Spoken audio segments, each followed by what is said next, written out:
Thursday night world. And welcome to another episode of Lab Talk with the Dog God, aka the Coach, aka the Elon Musk of high performance working dogs. That is me. He is I, and I am he and him. Yeah.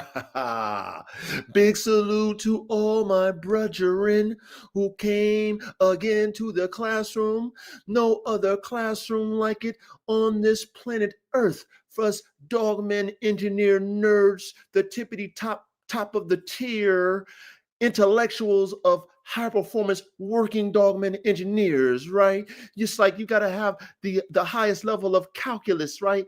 Dogman genetic calculus to be in this damn classroom, man. You got to have that the aeronomics and all that type of shit when it comes to performance. You got to have all these type of degrees to be qualified for this type of classroom. And I definitely want to thank all of you who are striving to achieve the tippity top of the tier level when it comes to being a high performance working dog engineer. That is right. That is right. And oh, look at who we got in pole position, man. We got my brother, the Bakari from Canada. My brother, man, got the pole position. Big salute to you, the Bakari. We got my brother Ready, man. My brother Young Ready. Always there, man. Always there supporting this boy, man. Always there, man. I appreciate you. Always ready. We got my brother Cooper with that second place. And big salute to Caveman.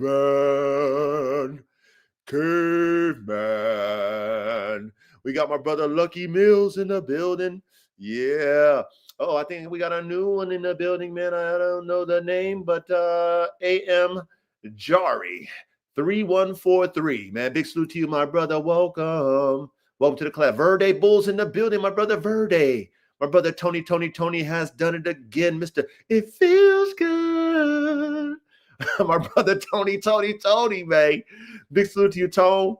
Make sure I get everybody, man, and everybody that will be trickling in, and all the ones that will be watching the replay, man.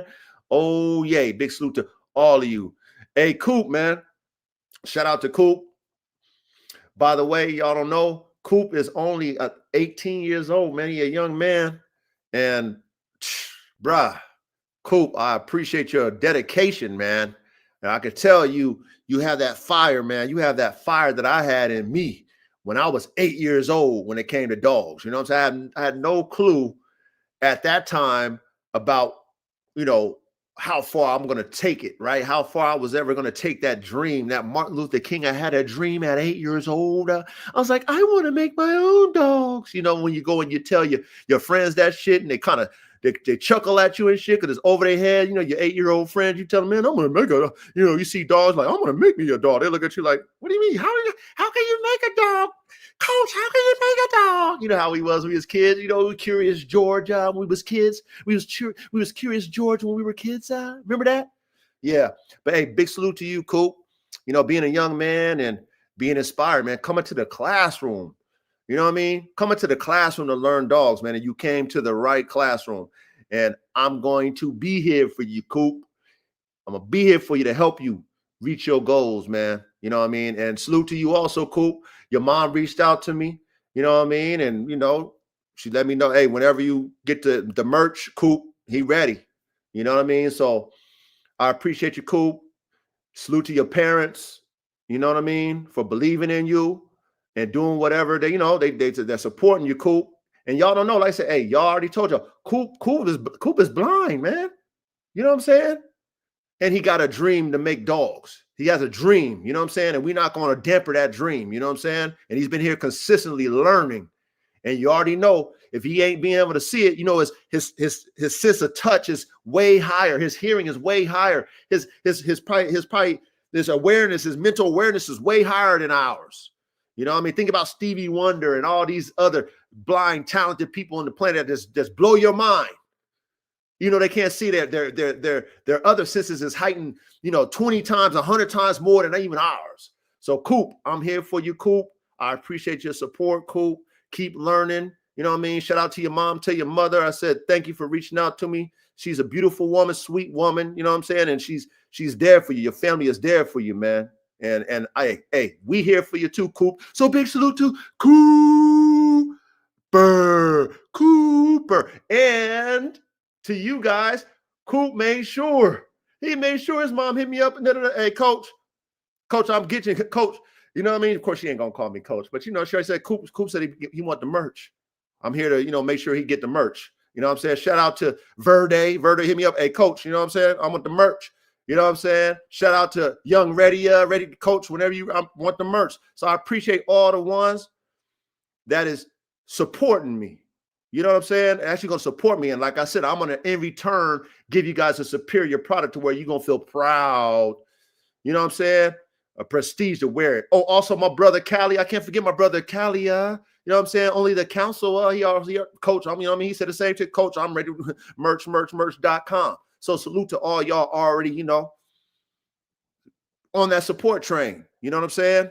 And I'm very, very, very, very grateful to all of you. That's right. That's right. So before I get into my stories of the week, you know, do what we do best, man. Let's get prepared, man. Let's get comfortable. Let's get prepared. I know those of you who've already been accustomed to our classroom, our so-called like classroom rituals, if you want to call it that. It's just more just to curb the edge. You know what I'm saying? No abuse. We don't do no abuse over here. Some of y'all might be abusing the shit, but you know, I don't encourage any type of substance abuse. But it's always good to be able to curb the edge. So if you got your herbal sensations, however you want to partake in that, you're gonna roll it up in a backwood, a paper plane, a Swisher Sweets. You're gonna pack it in a bonga. You're gonna eat it. You're gonna drink it. You're gonna bathe in it. You're gonna put some lotion on it. Whatever, however you infuse your herbal sensations, man. Get your lighters and get your snacks ready to go. Your drinks ready to go. Infused with the herbal sensation. If you like hops, the tastes of hops, all them type of beers, different beers, light beers, dark beers, you know, organic beers, whatever the fuck type of beers that you fucking like.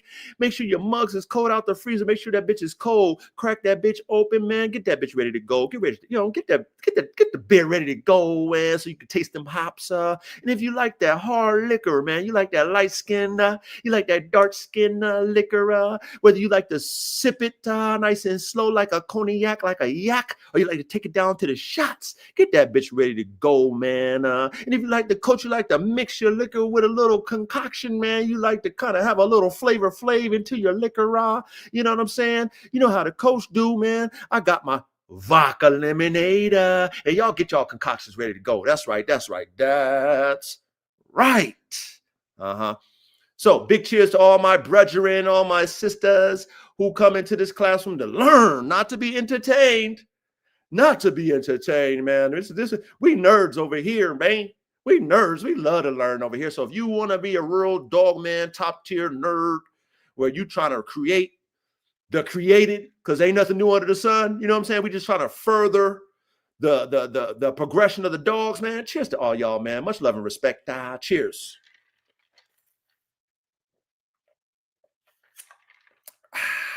Let me do it. Let me give me another little sip.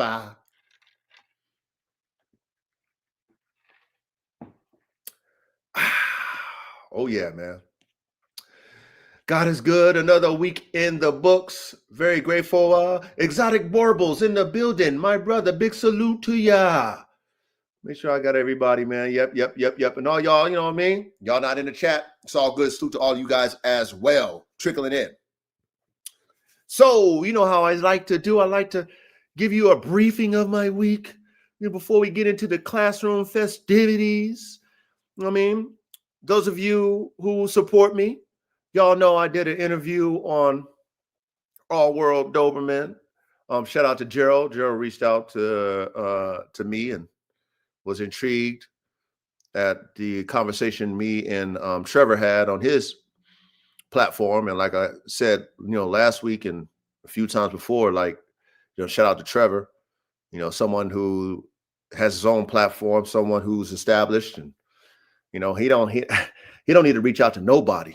You know, he's a one-man band and he's got his own influence and he's doing a damn good job at it. And he don't need nobody to boost him or do anything of the sort. You know what I'm saying? But, you know, I definitely want to give a shout out to Trevor. He knows it, but because he don't have to reach, you know, like for me, he don't have to reach out to me. He don't. He's a busy man. He got his own thing. He's got his own authority. He's got his own lane. He's doing his thing, but he's been consistent in supporting me, liking my shit, encouraging me. Like, I see what you're doing, coach. You know what I mean? Hey, I like what you're doing. Do that shit, coach. Do that shit. Do that.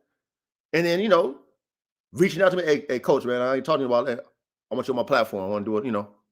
Last time we did a little short interview, you know, it was real short and shit, you know what I mean? Nah, I want to, you know, let's talk. Let's have a nice little conversation. So we did, you know what I mean? And due to that conversation, that's how Gerald was able to, you know, find me. Like, oh shit, who's this nigga? Damn. And then because of that, reached out to me like, hey, you know, what you and Trevor was talking about was intriguing. You know what I mean? Like, you know, you're doing something different, you know, and I like how you articulated it. So I would love to have you on my platform. So this past week, last week, Friday, I was on this platform and it went very well. It went very well. I enjoyed it. You know, I was able to at least give a summary of who I am, what I'm about, and where I'm going when it comes to me being the dog god, aka the coach, aka the Elon Musk of high performance working dogs, and my vision. You know, I mean, of course, you know, 20 plus years in the game is, I mean, shit, that's a damn novel and shit. If I wrote down and had an interview explaining everything, but I was able to give a summary, and you know, I felt comfortable with it, and I want to thank him for that. And you know, he says something at the end that, you know, you know, I'm grateful for. You know, that, you know, out of all the interviews that he's done, he said, man, this is one of the best interviews I've done. You know, so to be able to have that come out of a man who, you know, definitely has his dog man credentials and talks to a lot of different people, met all kind of different dog men, you know, for him to allow me to be myself and express myself and for me to intrigue him. Not only that, for him to be taking notes. Okay. Stuff that I've always tell you guys to do. You know, we always speak about taking notes because this is a classroom setting. And the things that I do as the coach, I do teach X's and O's, right? Because I'm the coach. I am the coach. So I got to get on the chalkboard and teach X's and, you know, X's and O's if I'm the coach, right? But Gerald don't know me like y'all know me. And just in that interview alone, it had him a thinking man. He's obviously a thinking man like me, like y'all, right? We use our brain.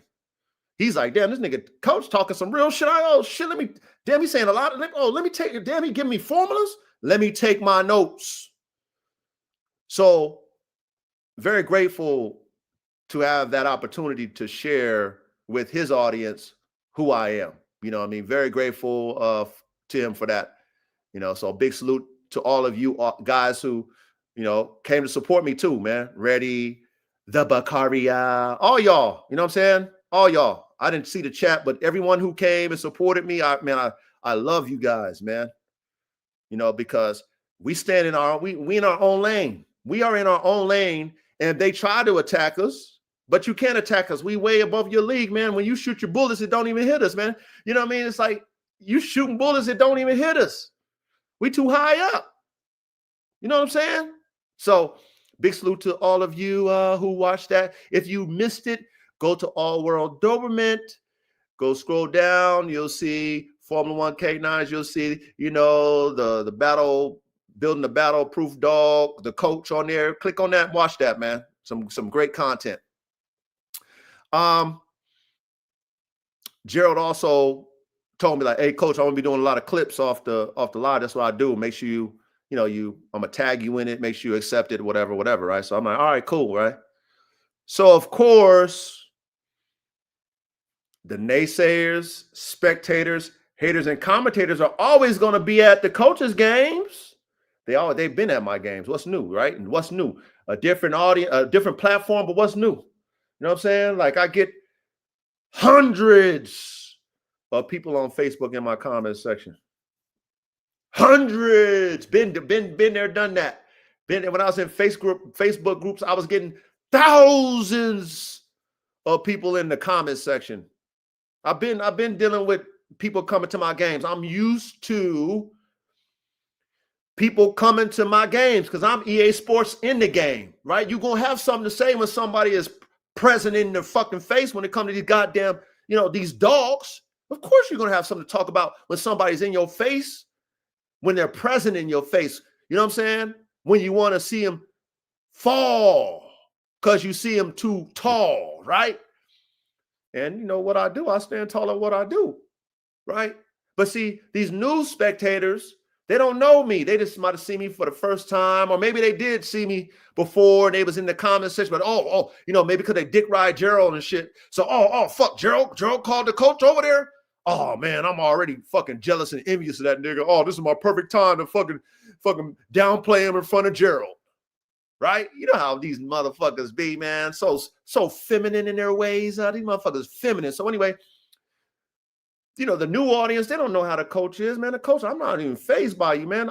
All you spectators, naysayers, hitting and commentating, y'all bring the crowds to my game. Y'all help me in the algorithm.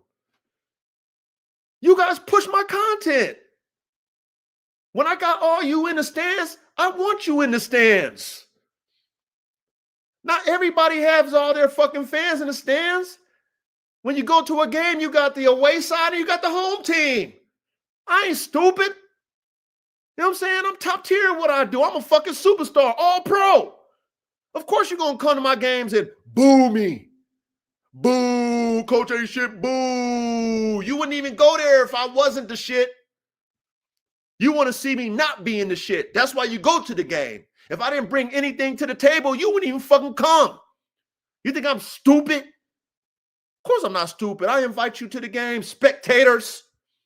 Spectators. And I know you guys are probably going to be watching this live. You new to me. Welcome. You can sit in the back. Y'all can sit in the back. It's fine. You can hide your hand and shit when you throw your rock. I don't give a fuck. Throw your rock. Show yourself. I don't care, man. Of course you're going to come to my games. I make it exciting for you, huh? I give you something to root for, huh? I hope you like in your spirit, you're like, oh, I hope he fucking fumbles. Oh, I hope he don't make it.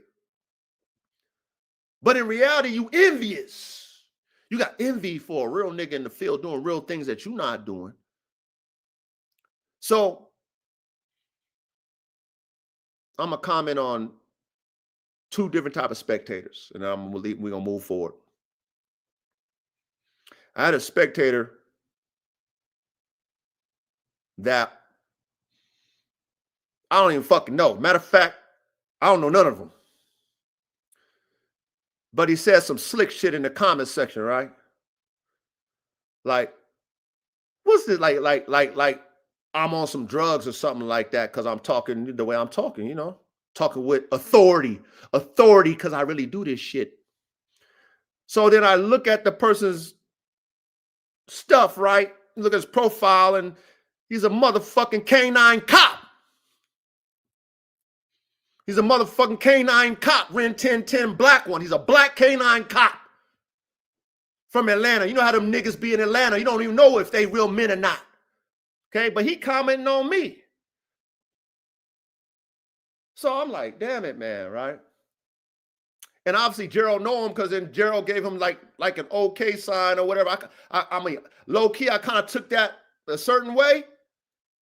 But being that I'm a man, I'm not in my Whitney and shit like that, I just disregarded that. You know what I'm saying? Like, whatever, whatever. Maybe Gerald know the nigga, they cool, whatever. However it is what it is, right? Boom. But I commented on homeboy. When he said that, I was like, sounds good, spectator. And then he said some fucking other slick ass nigger shit with the ER. He said some slick nigger shit about some internet niggas all think they this, that, and the third. I comment back to it. Sounds good. Black Ren 1010 canine cop. This is what I got to say to you, Black Ren 1010 canine cop. Now, you might have a following in what you doing and all that type of shit. Being a fucking canine copper, okay? And being a decoy, being a fucking dog biting, bite work, whatever you do, trainer. Okay, that's what you do. That's your lane. Okay, me as a man, black one at that, I'm not worried about what you doing. I would never comment on anything that you doing because I don't do what you do. And even if I did do what you do, if I didn't have nothing positive to say, I wouldn't say shit. My manhood won't allow me to comment on other men because I don't got no bitch in me. I ain't got no pussy. Huh? You Negroes today, and I can see it says Atlanta. I understand why you feminine. You probably was raised by your motherfucking mama, nigga. Right? You're probably a down low ass nigga. You probably watched the Real Housewives of Atlanta. Probably the type of nigga you is, right? Why you comment on, you don't know me, nigga. You don't know me. Trying to downplay what I do. You know what I'm saying? But I'm expressing what I'm expressing to y'all because that's how I felt. Bruh, stick to training motherfucking dogs, you police canine copper. I don't do what you do, officer. Officer, I don't do what you do. I make them goddamn dogs that you train. Nigga. That's what I do. That's what I do. Of course, when I talk to shit with authority, you don't understand it because you don't do what the fuck I do. Nigga. Nigga. Stay in your motherfucking lane. You don't do what the fuck I do. Trying to downplay a real nigga in the field. You don't downplay me, boy. Stay in your lane. Keep your feminine ass ways away from me, nigga. Stay in your lane, bro. Whatever you got, your little following, your little training and all this shit, that's what you do. That's what you do. Stay in that lane. You ain't got to comment on me. You ain't got to comment on a real nigga that do real things. What men do that? Except for men from Atlanta like you. Feminine ass niggas in the other niggas' business. Trying to downplay me. Nigga, please. Nigga, please. Stick to fucking getting bit by dogs. If that's what you do and you do it at a high level, do it. But if you ain't making dogs, you ain't got lines you ever made before, nigga. You ain't fucking got the credentials I got. You ain't got dogs all over the United States, all over the world, nigga. You ain't got visions to go further. You ain't got a program that will take you further. You ain't got none of that stuff like that. Everything that I do, you don't do. Why you commenting on it? Why you downplaying a real nigga?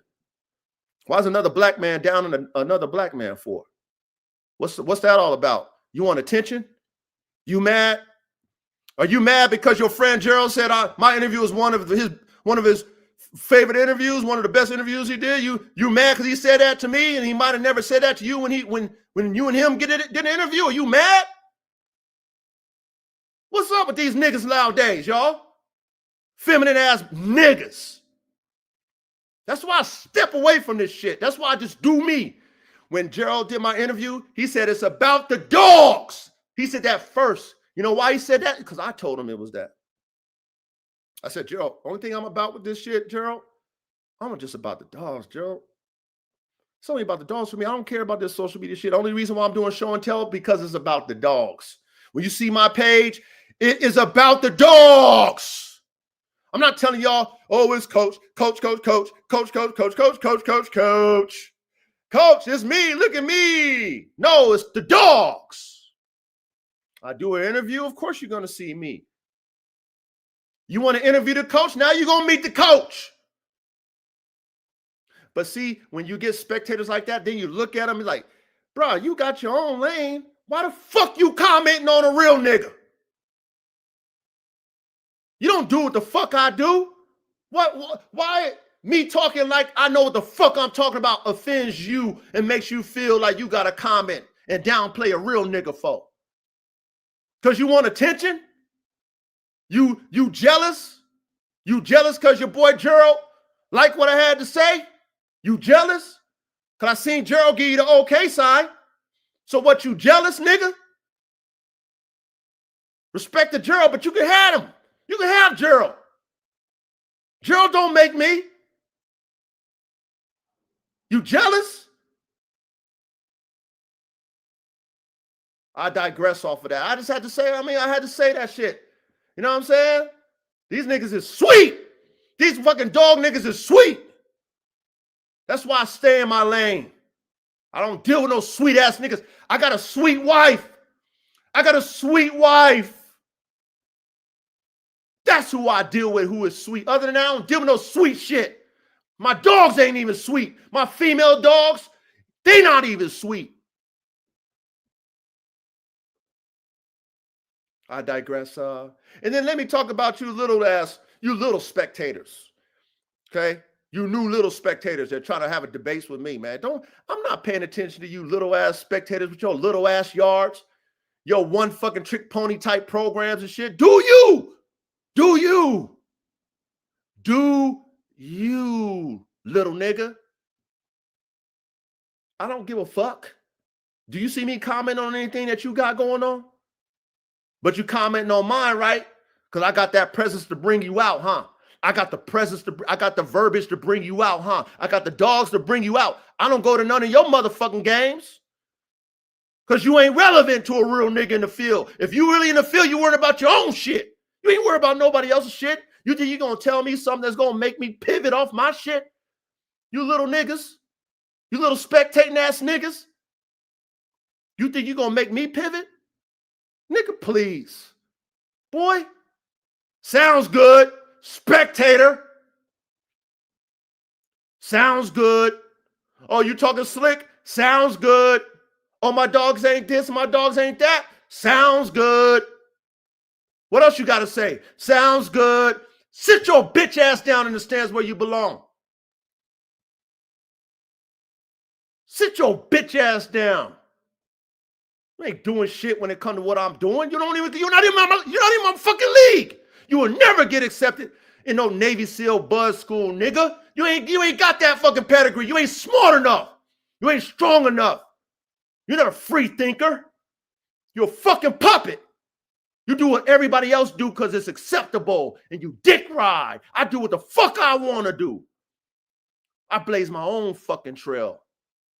And then I show and tell what I do. That's what make you motherfuckers envious. That's what make grown men in fucking other grown men business. Feminine ass, internet ass niggas. That's the internet niggas when you over there in other people's business being feminine. I don't like that. I don't know who the fuck that guy is. Acting like a bitch with a pussy. That's what niggas acting like today. Females with pussy. It's like the roles is reversed. The females got dicks and the niggas got pussy lips. It's flipped now. Females act more masculine than men nowadays. Ain't that a fucking bitch? Can't stand this shit. That's why I stay in the background where I belong. That's why I stay where the elite go and none of you fucking weak ass, low-minded motherfucking non-thinking individual dogman go because you don't even qualify to be where I'm at. Don't even fucking qualify. So anyway, I had to, you know what I mean? I gotta, like, you know how the coach do? I gotta get this on my chest to tell y'all about my week. I gotta debrief, right? That's why y'all respect me, because I give y'all the real. I give y'all the real and the raw. That's why I'm the coach.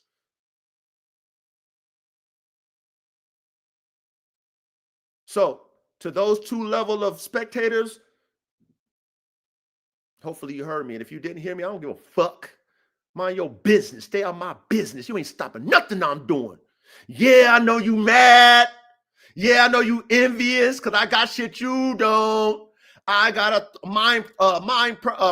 thought process that you don't. I got dogs that you don't. I got my own vision that you don't. I buried more fucking dogs than you ever had alive. That's how serious I am with my program. That's how many fucking breedings I've done, how many dogs I done bought that was pieces of shit. Didn't work out. How many experiments I fucking did over the years of 20 years doing dogs. The fuck you do? Spectate. Commentate. Comment in other niggas' comment section like a fucking bitch. I digress. Anyway, let me get another drink, man. I had to get that. Come on, y'all know I had to get that off my chest. Because I know they probably gonna be in the back. So hopefully you heard that. Hopefully you heard that in the back. Hopefully you heard that. Okay? This envious spirit is strong. Just like the Jezebel spirit is strong on the females today. These females is filled with the Jezebel spirit and they winning right now, huh? And men, it's the envious spirit. The spirit of envy is in men today, and it's like the plague. Grown-ass men envious of other grown-ass men. What kind of shit is that, man? What kind of feminine ass shit is that? But you know, it's the sign of the times. Bitches with dicks and niggas with pussy lips. That's what it is. It's the sign of the times. Ain't that a bitch? I'll digress. Let me share my link before I keep it going. Big salute to my brother, Inquisitive Dejena. Inquisitive Dejena, big salute. Rogue Wolf Project, my brother, big salute. Rogue Wolf Project, big salute. Who else do we got up in here? I don't want to miss nobody before we get to kicking. All right, cool. So I'm going to drop this link, and we're going to kick this damn thing off. Okay? And one thing, okay, because you know we give foresight in the classroom. You know, these interviews I've been given foresight. I've been foreshadowing shit. Normally I just keep it to myself and I just do it. Okay, but you know, when you foreshadow shit, it's just so beyond their fucking comprehension. They don't understand our engineer talk. They don't understand nothing that we do because they don't fucking do it. I get it. I got it. I'm okay with it. But at the same time, you're going to put some respect on my name, motherfucker, because you don't do what I do. You don't have the dogs. You wish you had a fucking freaking nature named Double XL Pitbull, freaking nature AK-47 Chopper, aka the. You wish you had one like that. If you ever own one of you wouldn't even, man, you will thank God just like I do. And you wish that you could reproduce what you see like I can. Woo, that's why I talk so highly about AK. Over all my dogs, I got some great dogs. Had them over the years, produced them all the shit. None like AK though. None like AK. That's why I speak so highly about it. So yeah, of course you're gonna be in your feelings about AK and say, "Oh, this ain't that. Oh, ain't no such thing." Because you will never have one. You ain't got the vision. You're not a visionary. You don't know how to think outside the box to create a story. You wouldn't go overseas to get your shit. You just buy the same old shit, recycled, fake ass, fucking pedigrees, fake ass narratives. You be buying that shit because everybody say that's the best dog. That's what you would do. You would fucking buy shit that don't have the genetic characteristics that you was trying to get, and then you would think that you get it. That's what you would do. I'm smarter than that. I know how dogs is made. I ain't stupid like most of you motherfuckers, not y'all in the chat, but the motherfuckers, spectators, haters, naysayers, and commentators that be over there in the back. Dumbass, ignorant motherfuckers. You belong there. You don't belong in this classroom. Motherfucker, I'm speaking a foreign language to you.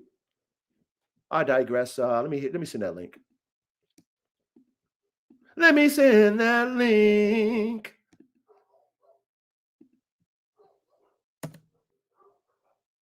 Okay, if you qualified to hit that link, come on down. We got a great class tonight. We got a great class tonight, just like we do every Thursday night. If you haven't, man, please go back in time. Michael J. Fox, hit all them damn classes, man. So much good information. From class number 1 all the way to class 120. We on class 120 every Thursday night for the high performance working dog man and dog women engineers, man. You know what I mean? Top tier, the tip of the top. That's what it's all about.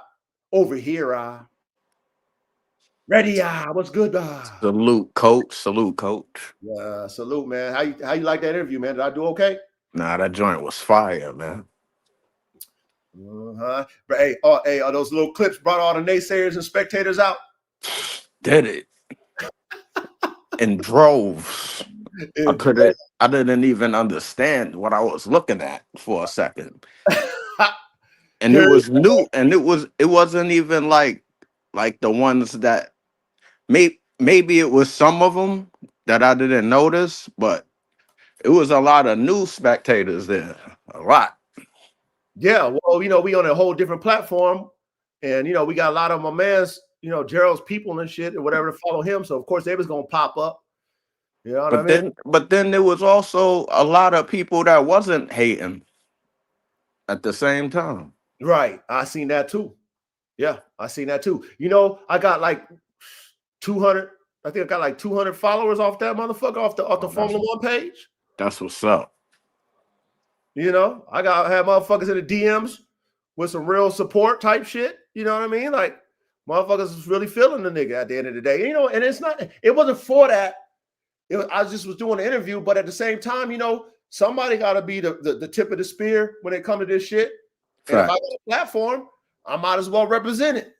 Exactly. Good job. Yeah. 100%, man. That's a good word. Okay, man. You see the interview, man?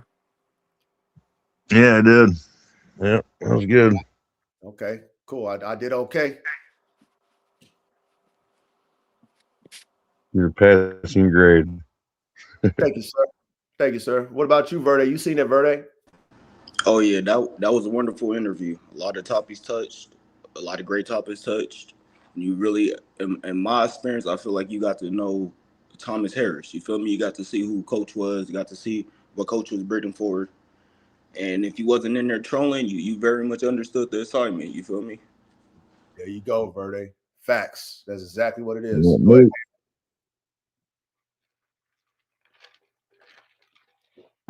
No, that was dope. That was dope. You gonna say something, K-Man? I just said you spotlighted that merchandise. Yes, I did, K-Man. Yes, and then you heard what he said at the end. Hey, Coach, I need that merch. Fire. I need that merch, Coach. So you heard it a second time. So, you know, when Coach be saying stuff, and I know you guys already know this, but like I said, there's certain people that embellish when they speak. They like to embellish shit because it sound good. Yep. So when I tell you guys these things, like how I proved to y'all the last week or the couple weeks back about how they was mixing these damn dogs in the Malinois way back in the day, and I heard it from somebody who I respect and I follow because I'm trying to do what he did. What he does and what he did. You know, he said that they was doing that shit back in the 80s and shit. So when motherfuckers tell you that, oh no, they don't ever do that shit, they never do, them dogs are pure. And I said this long time ago, but you might not have maybe paid attention. Maybe you just blew, oh, this Coach just fucking embellished shit because Coach mixed dogs. But then I showed y'all what the motherfucker said. It's like, okay, but damn, I remember Coach showed us that shit a long time ago. Yeah, okay, so I guess it is true. So even with Gerald, you know, him and I having that conversation over the phone, him telling me, Coach, I need that merch. I'll pay for our overnight and get it to me. Like he was adamant about it. He thought I was just holding back. I was like, no, I don't. I only had this one. And then for him to say it again was just proof to y'all that Coach I don't add 10 on 2, man. I keep it raw and real every time. Period. So big salute. Thank you guys for, your support. Thank you guys for, just being there, man. And I see my brother Only the Council in the damn comment section digging in the motherfucker's ass. He was in there smacking them motherfucking trolls and naysayers. I was like, look at my nigga up in there. Nigga, that nigga was smacking them motherfuckers around. You know what I mean? So big salute to him, man. Just repping. One more thing. Salute to Council. Yeah. Another thing I want to bring up before we get started is I've been brainstorming as far as like how I'm going to move forward with Formula One canines and like how I'm going to build it and how I'm going to make it make sense, to me and to my goal, my vision overall. And because I have these formulas and I have this end goal, which to be able to get my dogs into the military and, get them at the highest level if possible, with the Formula One move, the Formula One theme, and the Formula One canines, and how Formula One racing is about racing teams. I was thinking this. I've been thinking about this probably for the past 6 months. I just haven't been able to articulate it the way I want to articulate it. But what I'm going to do with Formula One canines is I'm going to create a Formula One canines team, and those are going to be, and the people that are going to be involved are going to be individuals who will invest in the program itself and be a part of the program when it comes to like my F1s and a vision of creating these type dogs to where once we create them, then, everybody is damn near gets a piece of the pie when it comes to us producing them at a mass level.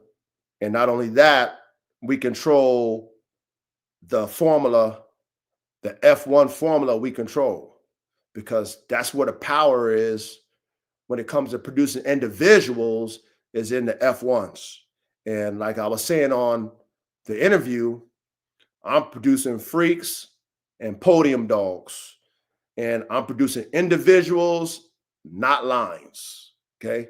So with that being said, the best way you produce those individuals is off those F1s.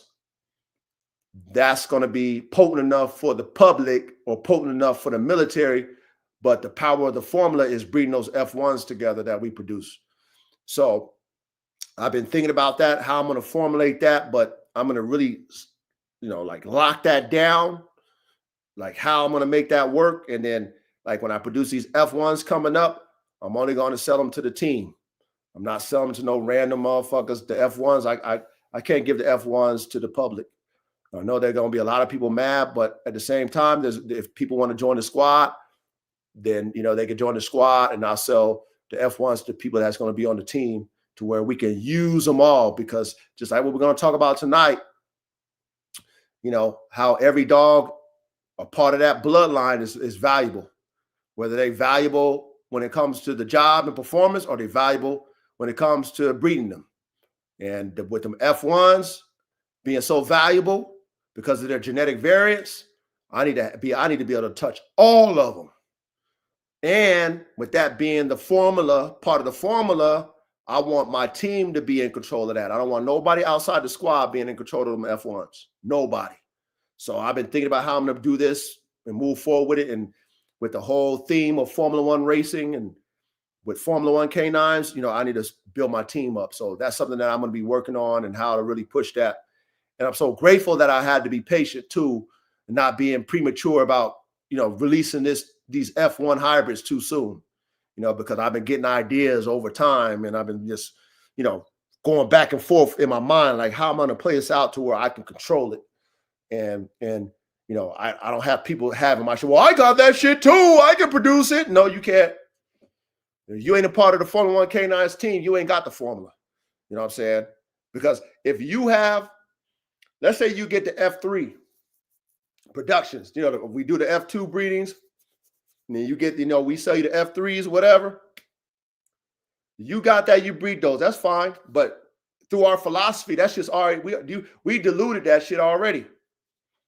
When we inbred them F1s, when we did the F1 breeding, we inbred those.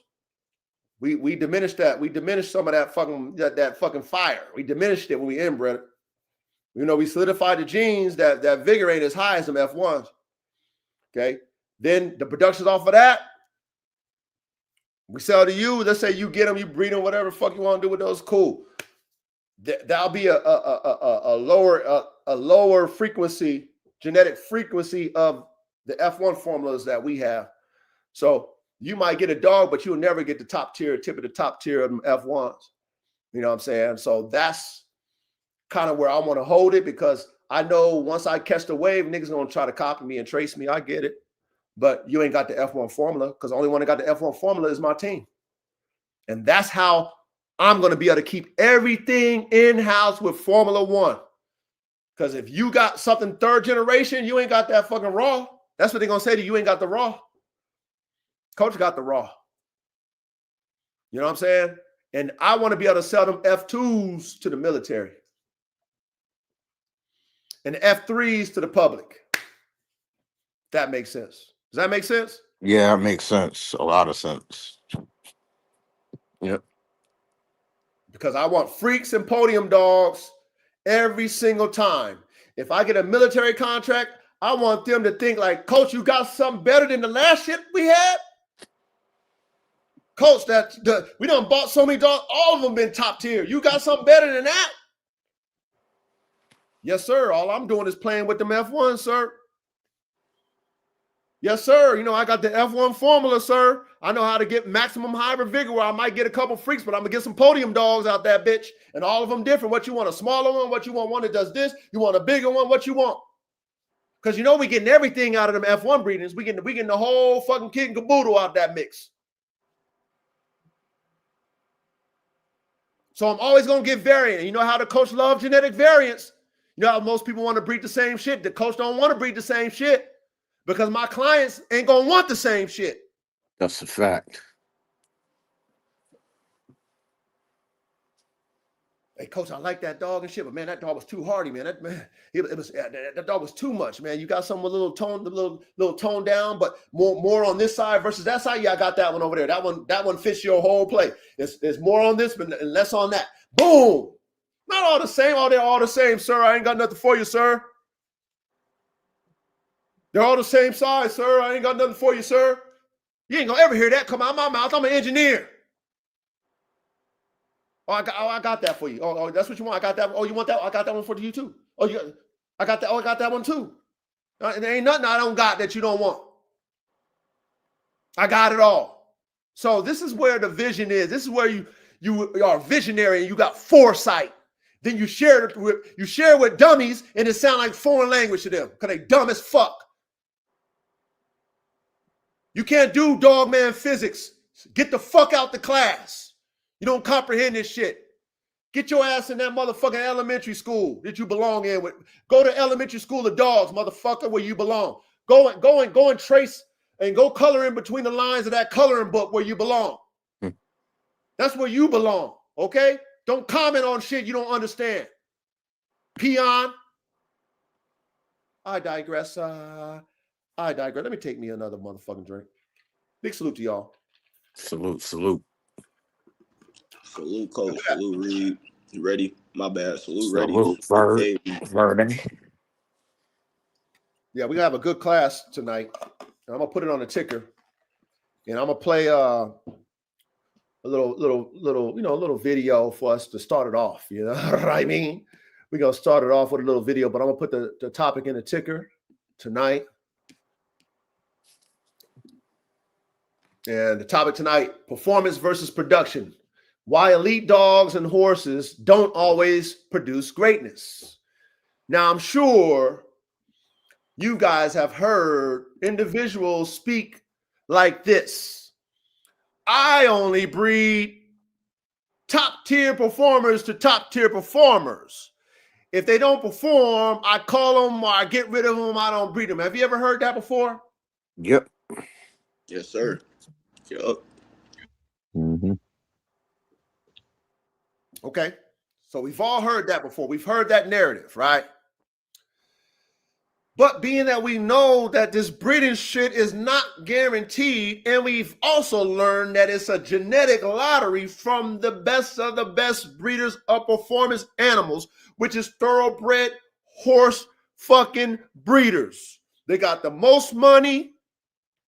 They got all the technology. They got all the testing, all the DNA. They got all the shit that we wish we had when it comes to our tools to use to produce the best competition animal. They have the best of the best. Would y'all agree to that? Yep. Sure. Okay, good. I'm glad we all agree. So I wanted us to do a class on this subject because I've always said to you guys that we need to test everything. We don't assume shit when we play the lottery. We don't assume nothing. And another thing that we need to do a show on, we probably will do, is the spirit of the animal, nurturing an animal. People don't talk about developing an animal mentally, spiritually. They just bet everything on their raw genetic talents and leave development out of it. They want plug and play animals. And being that I've studied thoroughbred horse racing and their dynamics and their positions and everybody who play it, why they pay trainers a lot of money, why certain animals are underdogs and they become fucking top tier animals over time. Why trainers get paid the big bucks and why trainers get fired. Why when somebody spend all kind of money on a horse and they bet on the genetics that they pay you to bring it out. They pay you as a fucking trainer to bring. They're not paying you top tier if the horse do it already. If the horse do everything by themselves, why do they need to pay you top tier money as a trainer? Why? They pay you as a fucking trainer, a horse trainer, because they want you to develop the goddamn DNA. They know the DNA is there. They say, ooh, I like how you developed this horse. I like how you took that horse which looked like mediocre, pedigree was something, but you made that motherfucker a champion. Ooh, I love, like me, if I'm them, I got money, I'm looking at your resume and what you've done to horses that was mediocre, lackluster. I'm not looking at what you've done with talented horses. Nigga, I could have did that shit myself. So a lot of dogmen today, especially, they try to deal with working dogs and competition dogs, they be throwing away some good ass dogs because they don't know how to shape a mind of an animal. Like you having your kid, kind of nervous because he's nervous, you know what I'm saying? He got bad nerves because he ain't comfortable and shit. But oh man, my kid is, he's nervous. Oh, you ain't shit. Oh, my kid, I'm not gonna put no time in you. Oh, no, it's your kid, you forced to. That's how they do with horses. They invested so much, they do everything in their power until they can't do it no more. That's what they do when you're investing. When it's your child, you do everything in your power to develop it. Then when you develop it, you're glad that you put all that in it. And then your son is telling you or your daughter saying, Daddy, thank you. Because I didn't think I could do it, Dad. But you believed in me and you allowed me to develop. And then now look at me. Thanks, Dad. Same thing with these fucking dogs. But does anybody ever talk about this? I mean, have you guys ever heard about anybody talking about developing a dog? No. Mentally. Or they say, you know what I mean? Oh, they got bad this, they got bad that. I throw them in the trash. I'm gonna agree with this topic, but I definitely got to say, like, brain development. When I say that, I feel like it flies over so many people's heads because they don't understand. Like what Coach just said, like people don't understand about taking notes and tests and trials. Like really sit back, watch, take notes. Like it's so much shit that people just overlook because, like Coach said, they want to plug and go. They just want a dog that just go. But once again, like those are crash out dogs. That's not what you want in your program. You feel me? I'm gonna leave it up to what Coach gonna say next. You feel me? But you don't want no crash out. Was y'all gonna say something else before I chime in? Ready, Caveman? Nah. Mental development's pretty important in like hounds and game dogs, game chickens too. Yeah, it's just nobody really talks about it the way it should be talked about. And like I said, when you're an engineer, you need to trust your DNA. Trust your DNA. I was gonna say, I never hear about them talking about the mental development, but I hear them talking about just the birth of the puppies developing in the mother's womb. That's all I hear about. Damn. Because they trying to get the bag as soon as possible. Wow. Trying to get the best of the best. You know what was crazy? We was just in the back end talking about modified dogs. Well, it wasn't. I can't say it's a real topic, but it's just something that I've seen in the American bully community. It's like some of these dogs that come in heat around 6 to 8 months. I got a bully bitch right now. I could bet money on it. She comes in heat every 4 months and 15 days. And I feel like it's because that's what they was breeding and selecting for. When they just breeding for quality, that's what you get. You don't get performance. You just get a bitch that just want to spit and go. Like you said, they just want a dog to plug and go. And that goes in all sorts of ways. Breeding, performance. Yeah, you're right. Exactly. They just want things that, like you said, plug and play. And like I've told you guys, and like I expressed on Gerald's interview, my theme is frames, brains, and motors. Putting the best frames on the dog. Not only that, because I'm a conditioner, I develop the frame to see if the frame even works. Okay. Putting the best motors in the dog, that's all the different drives, you know, the breathing apparatus, you know, the organs, you know, all that shit goes into the motor. All that shit I'm thinking about when I think about the motor, right? The drive of it, how much fucking, you know, work can it handle? Payload can it handle? Can it be an overdrive dog? Can it cool itself off? All that shit. Okay. And then the brain. The brain. Does it have its own mental awareness? Is it independent enough to figure it out on its own? And then also, is it smart enough to be coached? Does it have an on-off switch? Huh? Now, with the brain, and we talked about this too, and I'm going to digress after this, off of this topic. With the brain, it's like a baby. When a baby comes on this planet Earth, the brain is zero. All the baby knows how to do is cry and suck on some titty. That's what God gave it. Cry, eat. Cry, mama, I'm hungry. Titty, nipple, suck. Just like a puppy. After that, the environment of that baby and the parents develop the mind. Develops the mind of that child. Same thing with us as dog men. You want a top tier fucking high performance type dog, you're going to put that dog in those type of scenarios. And some dogs learn faster than others. That doesn't mean that that dog that's a slow learner is not going to be the better one when it's all said and done. But I digress. I digress off of that. Let me show this. Let me share my screen now. Let me share my screen. Big salute to all you guys. Big salute to everybody in the chat. We're going to cook. Okay. So I got this video that I want to show and share with all my brethren. Okay, which is going to tie into the topic tonight. Okay. Hold on. Y'all see the screen? I know, Yeah.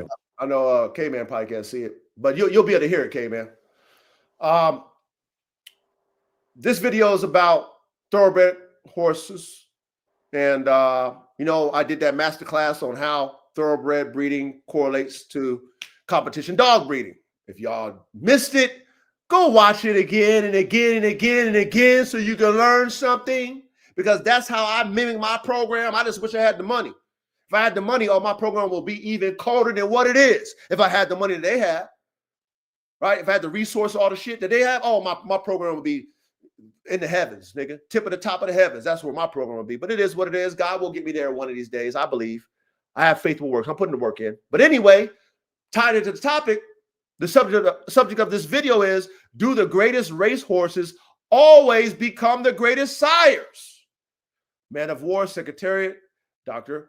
Fagar. Okay. Do the greatest race horses always become the greatest sires? Now, pay attention in class, because there's a lot of theorists that be talking about shit because they talk about it and they don't do it. But over here, you have a coach that does it, did it, does it, and doing it.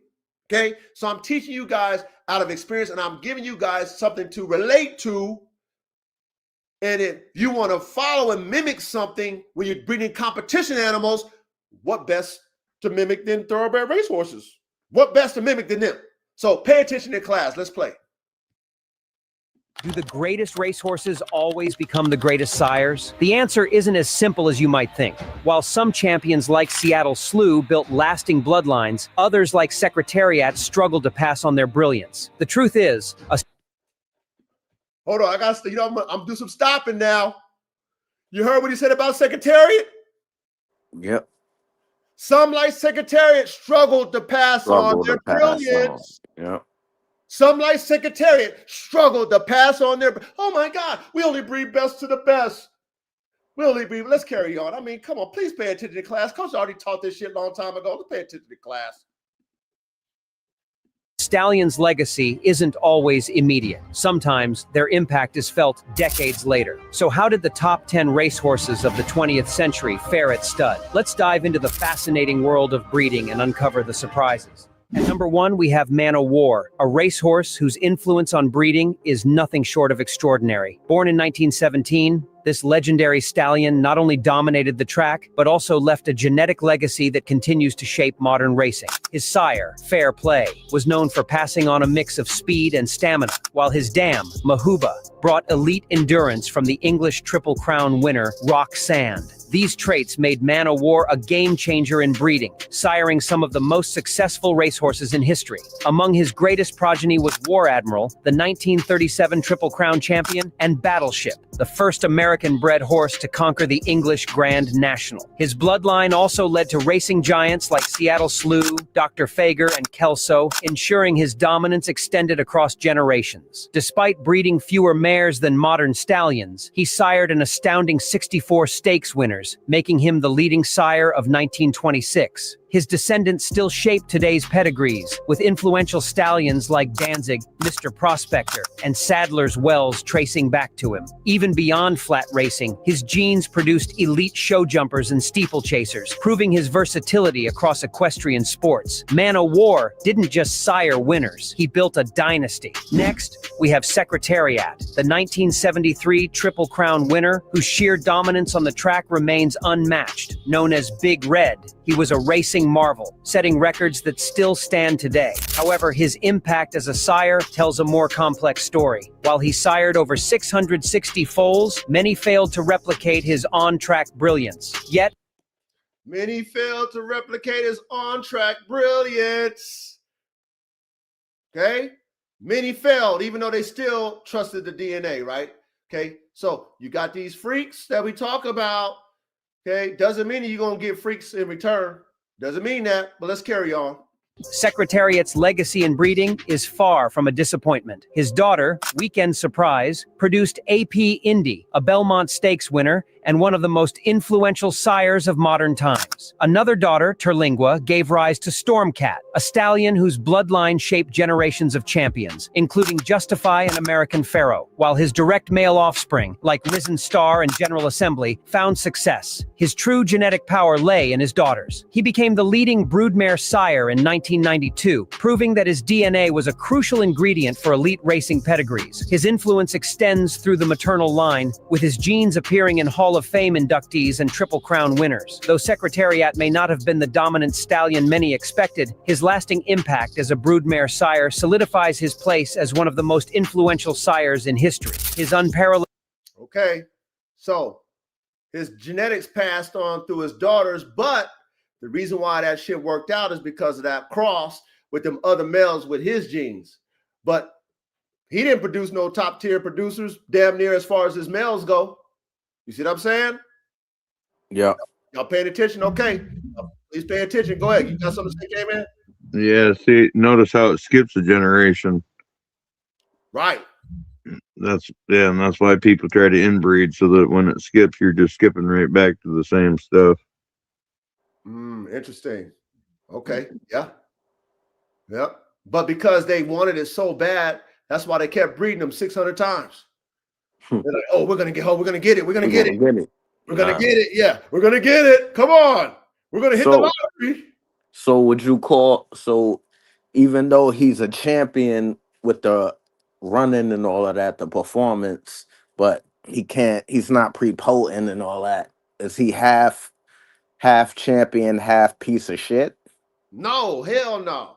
But he's just not prepotent. He's not prepotent, like they said, right? Now, this is where you got to have patience. And shout out to K-Man for this, right? This is where you got to have patience. If you trust the DNA, right? And because they breed everything, they got what they wanted to see somewhat through the females. Right. Right? So let's say his females was mediocre on the track and you do how these dog men do, you don't breed her because she's mediocre on the track, you would have never known if you would have got anything that was worthwhile. Then he would have been a piece of shit when it came to breeding. Because you just taking performance off of if you should breed him or not. But being that you were so invested, you probably paid $250,000 for that goddamn semen. What, $150,000 for the semen? So of course you're gonna breed that female if she wasn't top tier on the racetrack. Of course you're gonna breed that male if he wasn't top tier on the racetrack, because you got to get your investment back. Yep. You're not calling them out. You're like, well, damn, you know what you're saying? This is a secretariat daughter. This is a secretariat son. I'm gonna breed that. And then one more thing. Just because you got the blood, don't mean you know how to match it correctly. Facts. You might not be breeding with the right pair that's gonna get that explosion. Now, 600 times, I mean, God damn it, man. You should figure it out by then. But like they said, he was lackluster when it came to that, but his daughters carried the torch for him. His daughters carried the torch for him. So, you know. They carried his mother's torch. Why you say his mother's torch? Well, because they got their one of their X chromosomes from him, and he got that from his mother. Ah, got it. Okay. So the secret formula sounds like breeding Secretariat's mother to the right male. So yes, I get it, K-Man. That's why his daughters is carrying the torch on. Because maybe that's the reason why he is who he is, because his mother fucking popped that shit. You're right. I didn't even think of it like that. That's why his daughters is carrying on the torch, because it's like you said, they're his mother. Damn. Okay. That's dope. Yeah. Hopefully y'all paid attention to what K-Man just said, because I just learned something, and it made sense how he described it too. Yeah. Okay. Yeah. Gotta pay attention to the data. The data tells it all. I'm sure they know that. I'm sure they know what you just said too, K-Man. I'm sure they know that as well, because I'm sure they study everything. But let's carry on. Stamina, power, and heart continue to shape racing, proving that sometimes the best sires leave their mark in ways beyond direct success. At number 3, we have Citation, a horse whose racing dominance is unquestioned, but whose impact as a sire fell far short of expectations. The first thoroughbred to earn over $1 million, Citation was a Triple Crown champion and a near-invincible force on the racetrack. However, the brilliance he displayed on the track failed to fully translate to his offspring. His most notable progeny, Fabius, won the 1956 Preakness Stakes, but failed to establish a lasting bloodline. Silver Spoon, a Hall of Fame filly, was his best overall descendant, making a mark by defeating colts in the Santa Anita Derby, and later influencing elite European bloodlines. Other Citation-sired runners, such as Guadalcanal and Get Around, earned respectable purses, but never reached their sire's level of greatness. Despite producing 12 stakes winners, only 4.4% of his foals achieved stakes success, a far lower rate than expected for a Triple Crown winner of his caliber. Much like Secretariat, Citation ultimately found his greatest genetic impact through his daughters, whose influence subtly weaved into future generations. His legacy as a sire may be overshadowed by his legendary racing career, but his name still holds weight in the lineage of modern champions. Citation serves as yet another reminder that a dominant racehorse doesn't always translate into a dominant stallion. Did you hear that? A dominant racehorse does not always translate into a dominant stallion. Yeah. Did you guys hear that in class? Yep. You in the back, you theorists, just talking about shit because it sound good. It is what it is. Everybody got their lane. Okay, but when you over here in this classroom, this is the tip of the top of the spear of this classroom. We dogman nerds, we learn about it all. We test everything. We really know how to cook dogs up. We trust the DNA. Okay, we just don't assume because the spirit in you made you a Michael Jordan. The spirit in you made you a John Elway, a fucking Peyton Manning, or whatever freak of athlete you ever can imagine. The spirit made that man that woman that. The DNA is the DNA. You got to trust the DNA. And how you trust the DNA with these top tier spirited animals who win, you got to trust the DNA for the ones who don't. Let's carry on. Proving that genetics and breeding success remain unpredictable forces in the sport. Coming in at number 4. Genetics and breeding success remains what? Ready? Unformed. Unpredictable, baby. Unpredictable. Unpredictable, baby. This shit is unpredictable. That's why we test everything. That's why the motherfuckers in the back to be talking that dumbass shit, that theorist shit, because they don't do it. We say, sounds good, spectator. You ignorant motherfuckers, y'all don't do this shit. You dumb. You don't know how to do this shit. You don't qualify. Shut your ass up and sit your ass back down in the stands where you belong. You don't know how to do this shit. You didn't study this shit. You ain't never bred all kind of shit to know better. You only know what you heard. Spectator, let's keep it going. Is War Admiral, a Triple Crown winner and Hall of Fame racehorse who carved out an enduring legacy, not just for his own accomplishments, but for the champions he helped produce. The son of the legendary Man o' War, War Admiral inherited both his sire's fighting spirit and competitive fire, yet his career in the breeding shed was more respectable than revolutionary. He was the leading sire in North America in 1945, proving his ability to produce elite runners, even if none fully matched his own dominance. War Admiral was a good sire, producing numerous successful offspring, further solidifying his status in thoroughbred history. Among his best offspring were Busher, a sensational filly who became Horse of the Year, and Busanda, who later produced the influential stallion Buckpasser, a major force in thoroughbred breeding. Blue Peter and Admiral V were also successful stakes winners, showcasing War Admiral's ability to pass down speed and endurance. At stud, he produced several stakes winners, most notably Mr. Longhorn, but none of his progeny emerged as superstars on the level of their sire. Instead, his daughters played a crucial role in shaping future bloodlines, with his genes appearing in generations of elite racehorses. At number 5, we have Count Fleet, the 1943 Triple Crown winner and a horse whose dominance on the racetrack carried over into a remarkable stud career. Count Fleet wasn't just a champion, he was a generational influence, siring an extraordinary 3-generation sequence of classic winners. His most notable direct offspring included Kentucky Derby winner Count Turf and Belmont Stakes champions Counterpoint and One Count, proving his ability to pass down both speed and endurance. However, Count Fleet's legacy extends far beyond his own folds. He is the maternal grandsire of Prince John, a key foundation stallion whose genetic influence runs through Cosine, Alleged, and Riverman, major sires who shaped European and American racing alike. While his direct sire line faded, his broodmare daughters carried on his influence, proving once again that a stallion's greatness isn't always measured by his own sons, but rather by the champions that come through his daughters' bloodlines. Damn, we see a common denominator, huh? Word. Yeah, maybe that's why nature does that. Elaborate, caveman.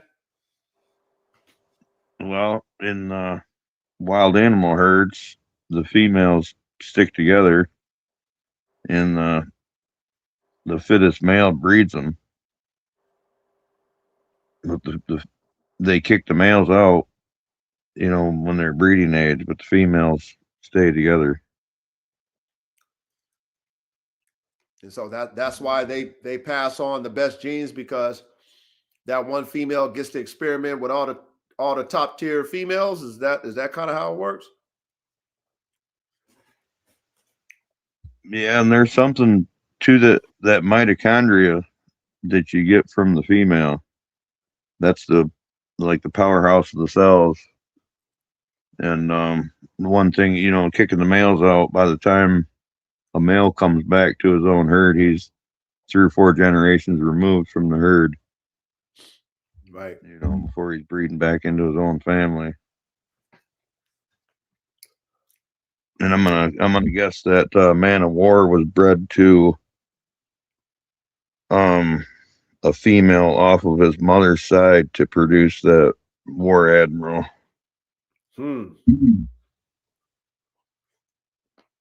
Okay. Let's keep it going. Count Fleet's mark on thoroughbred breeding is undeniable, as his genes continue to shape elite racehorses decades after his time on the track. At number 6, Imagine being able to build an app with your name on it, just by thinking about it. Meet Base 44.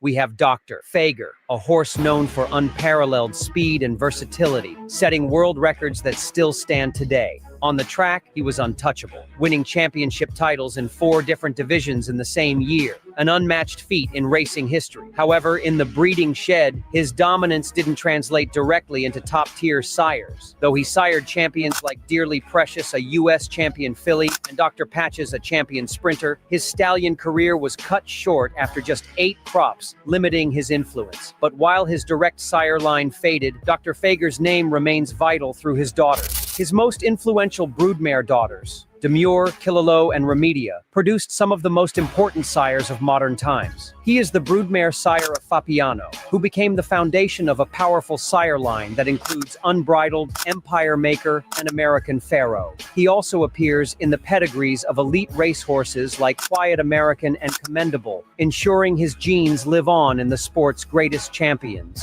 Though Dr. Fager may not be as visible in modern pedigrees as Native Dancer or Mr. Prospector, his contributions through his daughters cement him as a quiet yet essential force in thoroughbred breeding. At number 7, we have Native Dancer, a racehorse whose legacy goes far beyond the track. Known as the Grey Ghost, he won 21 of his 22 starts, becoming racing's first television superstar and capturing the imagination of an entire generation. But while his dominance on the track was impressive, his influence in the breeding shed was game-changing. Native Dancer is considered one of the most influential post-World War II sires, with nearly every modern thoroughbred tracing back to him. His greatest contribution to the breed came through his 2 legendary offspring, Reza Native and Natalma. Reza Native became the sire of Alidar, Mr. Prospector, one of the most dominant stallions in history, whose lineage includes champions like American Pharaoh, Curlin, and Fusaichi Pegasus. Natalma, on the other hand, produced Northern Dancer, arguably the most important stallion of the 20th century,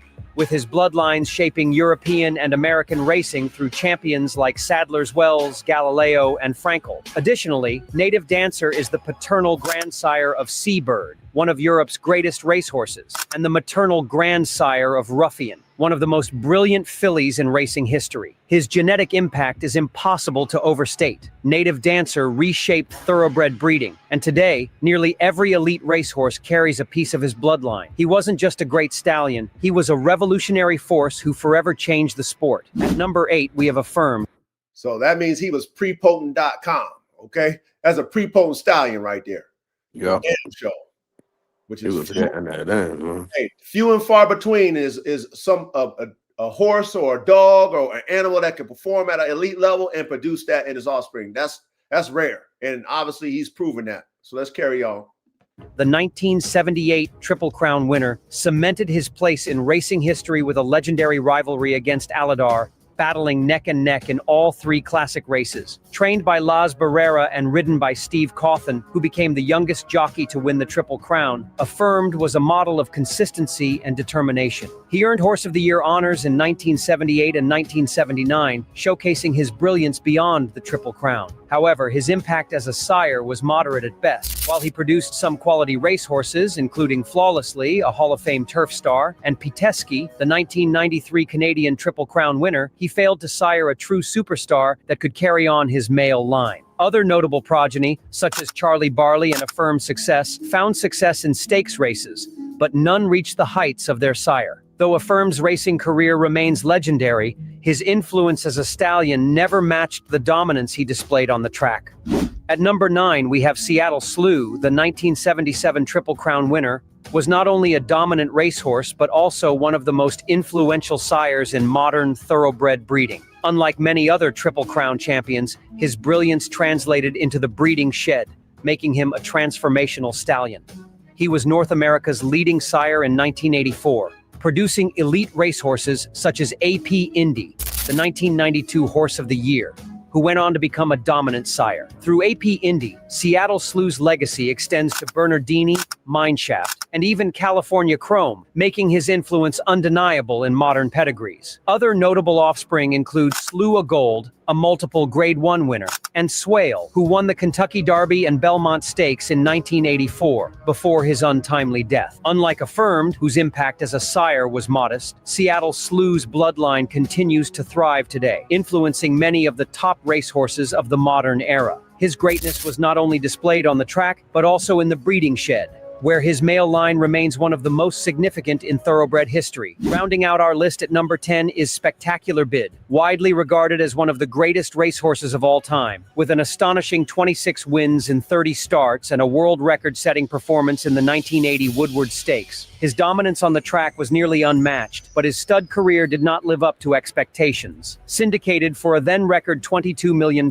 he failed to produce a top-tier sire, and his direct male line eventually faded. However, his legacy found new life through his daughters, as he became a broodmare sire of champions. His maternal grandson, Mozart, was an elite sprinter whose early death prevented a lasting impact at stud. Other notable descendants include Amanita, a Group 1 winning filly, and Cara Raffaella, the dam of Bernardini, who became a U.S. champion and influential stallion. Despite his underwhelming stud career, Spectacular Bid remains an icon in horse racing history, remembered for his unparalleled brilliance on the track rather than his contributions in the breeding shed. And that wraps up our deep dive into whether the greatest racehorses became the greatest sires. What's your take? Do you think racing brilliance always translates to breeding success? Let us know in the comments. Okay, let me remove that off of there before we get started.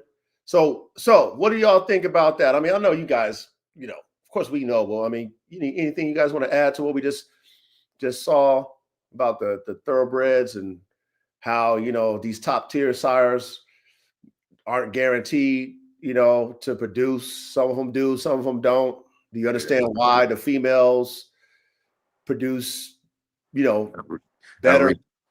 Everything's hit or miss on the male side, it looks like. Yeah. Well, I mean, everything is hit and miss, period, right? Period, yeah. Yeah, it's hit and miss, period. But you got more of a percentage of getting it with the females. And there's a reason why that works itself out. What Caveman said is correct, right? But just think about F1s, right? Hold on, Verde, hold on. You there, Verde? My bad, Coach. I got a call. I tried to deny it, but I ended up accepting the callbacks. No, it's all good. Don't worry about it. But okay, so like with the females, right? You got that cross game going on. When you take that stud to that female and you get that explosion of genetics, then that combination re-triggers things, and then boom. You know what I mean? And like K-Man said, with that mitochondrial DNA, because they hold a heavier influence on it, depending on if that sire is prepotent or not, then whatever that stud line lacked in its production, that addition to that male to that female should bring it out. And I think that's why a lot of those brood mares became their sire's legacy, and the studs didn't, because that stud just didn't have that prepotency, and that mitochondrial DNA just kind of played enough to where, you know what I'm saying, it carried on whatever was in that sire, and then it added on to that new sire that she was bred to, and then the offspring came out better. That's how I would see it. Of course, it's theory, but you know what I'm saying? Like, that's how I would see it. Mm-hmm. But again, it's still theory at the end of it all. Oh no, it kind of coincides to what Caveman said last week, where he said like the males don't really, what they just give to the female, they don't give to the male, but the female gives to both the male and the female. Was that what you were saying, Caveman? I don't remember Something what you're similar to that. talking about. Chickens, because that's how chicken color works. But as far as like genetics go, with the males with only being able to throw one chromosome compared to that female, it's like you taking 2 chromosomes to a new sire compared to that one sire taking his 1 chromosome to a female that has 2. Like, if I'm saying that right, like Yeah, your that's kind of female, like what I'm saying. yeah, it's like your female got more the, like it's like what you said, K-Man, like by mother nature. It's kind of crazy because it's like the female is going to have the genetic plate from the mom and the dad, and it's not going to be too much past the threshold where it's all like it might not be the best producer on the track or the best performer on the track, but it might be a very good producer to carry on his line. So the females play a very important role, but I see also where the studs play the role, because once again, it's like when we're talking about adding on and we're breeding, that's it just makes more sense to breed like that. It's like you got a female that got 2 genetic plays and you want to add on, not take away. So it's like I think I see why the females actually have the genetic play that they have compared to the male.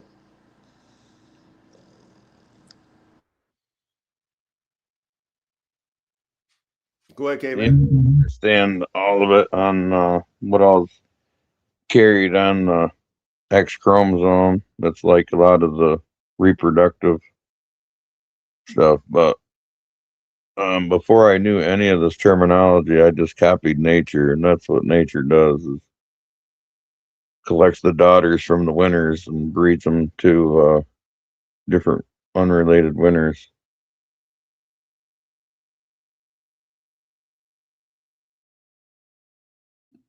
Okay. Another thing is hard culling. Like depending on what you're talking about, it could be 1% or 10% of what was born actually lives to sexual maturity. Yeah, that's true. And of course, that's nature's law, but see, man manipulates what they want to see from nature. So, and that's why I say when you're actually producing animals, you got to trust the DNA at the end of it, because you never know. And all you gotta do is look at your own family dynamic and your brothers and your sisters and who they marry, and you get to see your nephews, and you get to see your nephews compared to your kids, and you know what I mean? Like, you get to see that, and then you see a stud coming from your fucking brother when you used to beat your brother. You used to beat your brother up all the time. He was the one that crying to mama and shit. We grown men now. We ain't doing that to each other, but we still remember we was kids. And then you compare your damn nephew to your own sons. You like, damn nephew, you damn near, you love your son. You like, damn, I like my nephew more than I like my son. When you came off my little brother, we used to beat his ass and shit. He used to cry to mama and shit all the time. Mama, they keep picking on me. But damn near he produced the fucking stud. Like, that shit is real. But in the dog world, my little brother that we used to beat up, we would have called his ass and shit. We would have called him and shit. Like, that's how people think in these goddamn dogs. Now, with nature's law, okay, nature's law is survival of the fittest. So that small dog, that small lion, when it comes to nature, might be the fucking best lion. It might have got fucked up playing around with all his siblings and shit. But when he became mature and used his brain, used his small frame, his cunningness, he became superior. Okay? And the big ones maybe been slow, maybe too big, maybe wasn't as smart. Nature takes over that. Nature's law. They get caught up in a situation where they die, they get sick fast, whatever. They thinking they fighting too many motherfuckers and they get killed. That's nature's law. But man, we manipulate nature's law. We manipulate it. Okay? But let's tie into this subject matter tonight. Let's kick this classroom off tonight, man. I just wanted to open up with that. because, like I said, I mimic my program off of thoroughbred horse racing. They got the most data. I believe in what they do. Only thing that they have different than what I have, two things. They got more money and they have a closed stud book. I'm leaning towards how they produced and how they created the thoroughbred. I'm leaning towards that. I'm leaning towards hybrid vigor horses like Secretariat, Freaks. So I take what I need in my program and mimic that. Okay. So because they breed the highest level of competition animals and they breed beautiful competition animals, that's what I want to follow. So that's why I wanted to show you that, so that we got something to relate to. Live Your Life Dogs, big salute to you. Manny, my brother, big salute to you. Cash Dog Enterprise, big salute to you. RHEDDTX, big salute to you. All y'all, man, big salute to y'all, man. Welcome to the classroom. We cooking tonight, man. We cooking tonight. So we're going to get the assistant head coach, Miss ChatGPT. And I want to, again, shout out to Miss ChatGPT. One thing about ChatGPT is that most people don't know how to use ChatGPT. Most people use ChatGPT like they use Google and shit. You know what I'm saying? That's not how you use ChatGPT. Okay? Most people don't have the paid version of ChatGPT, right? So when they use it, it's just basic and shit. You know what I mean? They just get basic shit. They don't know how to correct ChatGPT when she's wrong. They don't know how to input the information in there because they use it a lot for a lot of different things. ChatGPT is like having an Encyclopedia Britannica. Y'all remember Encyclopedia Britannica? I know Caveman do, Ready do, Verde. That might be way ahead of your time. Y'all remember Encyclopedia? Yeah. Okay. So that's like our internet right now. That was the encyclopedia. Okay. If your parents bought you that, thank you. Thank your parents for that. Because I think mine, I was always in my shit. Curious George, all the shit. Say that from alphabetical order, anything you could know, they put in them encyclopedias, right? So ChatGPT is like an encyclopedia. It just scrolls the internet. But one thing that people fail to realize, the power of ChatGPT is what you feed that bitch. How you direct it. It's like if you're a programmer, that's what's so good about AI. If you're good at programming it, it'll spit you out what you want. There's a lot of people that their brains and shit, they got fucking tiny brains. Their brains is there, but they use not even the 10% that they say average people use. They use like 2%. They're just basic with the shit. Me, I'm a thinking man. I'm a thinking man. I feed that bitch. I feed her because I pay for my shit. I pay monthly for my shit. I pay for it. So I'm going to use my shit correctly, like I use the encyclopedia. So shout out to Miss ChatGPT because she paid attention to what we've been feeding her over the fucking course of the time that we've been using her. Okay, just for this dog conversation. And she gives us basic outlines for us to just elaborate on. Okay, because I use it for a classroom setting. Okay, that's what I use her for. Give us some basic outlines of it, and then we can elaborate. That's all I need her for this, but she pays attention. She gives us a nice little breakdown. So we're going to use her tonight. Shout out to Miss ChatGPT, the paid version. Okay. And thank the Lord that, the coach know how to use her right. And I'm grateful for her. She helps me out a lot, like the encyclopedia did. A lot of motherfuckers didn't use the encyclopedia. A lot of motherfuckers can't even read. I digress. Let's keep it going. Let me add it on the stage. Let me make it big right here. Okay. So with the title tonight, let me read the title again. Okay. Performance versus production. Why elite dogs and horses don't always reproduce greatness. We're going to dig deep into this in the classroom. Pay attention to class. If you got a short attention span, leave now. Get the fuck out. You know what I'm saying? It is what it is. We're here to learn. You don't want to learn? Get the fuck out the classroom. You know what I'm saying? We don't want no dummies in this bitch anyway. But if you want to learn, pay attention. You might learn something. You might fucking learn something. You might not throw the fucking best producer in the trash just because they're not your best performers. You might not throw the best producer in the trash. After this, I guarantee it. Here we go. Below is a clear, no-nonsense breakdown of why elite competition dogs and elite thoroughbred racehorses follow the same genetic rules, and why even the very best performers often fail to reproduce themselves, while some mediocre performers become legendary producers. This is one of the most misunderstood areas in breeding, and it trips up even experienced breeders. Number one, performance does not equal reproduction. Let me repeat that. Performance does not equal reproduction. The first hard truth. I know that's hard. I know that's hard for a lot of you motherfuckers in the back. You motherfuckers who don't think, use your brain, you don't experiment, you're not an artist. You don't have no talent when it comes to breeding animals. You're just theorists. You trace other people who did it before you, who are the real talent. I know it's hard for you. I know this is a hard truth, but you're going to learn tonight in the back. You in the back, you're going to learn tonight. In both dogs and horses, performance is an individual expression. We know that. I bet you in the back you didn't know that. Reproduction is a statistical genetics. Is statistical genetics. Let me repeat that again. Reproduction is statistical genetics. A top performer is a genetic lottery winner. We know that. We learned that in our class. A perfect alignment of genes plus development plus environment plus opportunity. Let's do that math again. A perfect alignment of genes. Okay. Yeah, we like that. Dogs with great genes. We love that, right? Okay. Development. Oh, shit. That's what we were talking about. Development of dog. The mind, the body, the spirit, mind, body, spirit development. Oh, yeah. They don't know this, though, but pay attention. Now you learn tonight. Development. Environment. Where that dog was born at. Who owns that dog? How'd you shape the dog's environment? How'd you develop that dog's environment? How did you do? So, I mean, environment, opportunity, right? The opportunity. What are you going to do?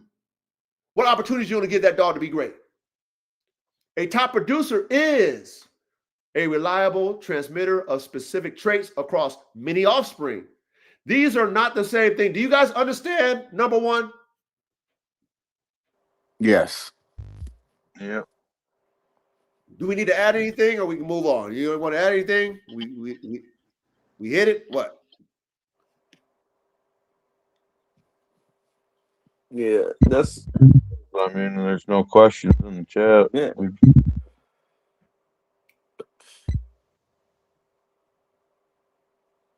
Okay, we can carry on. We already know this, but Yeah, we do. Saying unless there's somebody new here that needs a breakdown. okay. Ready? You see anything? TSD, my brother. Big salute. Big salute. All right, let's carry on. Number two, why elite performers often don't reproduce themselves.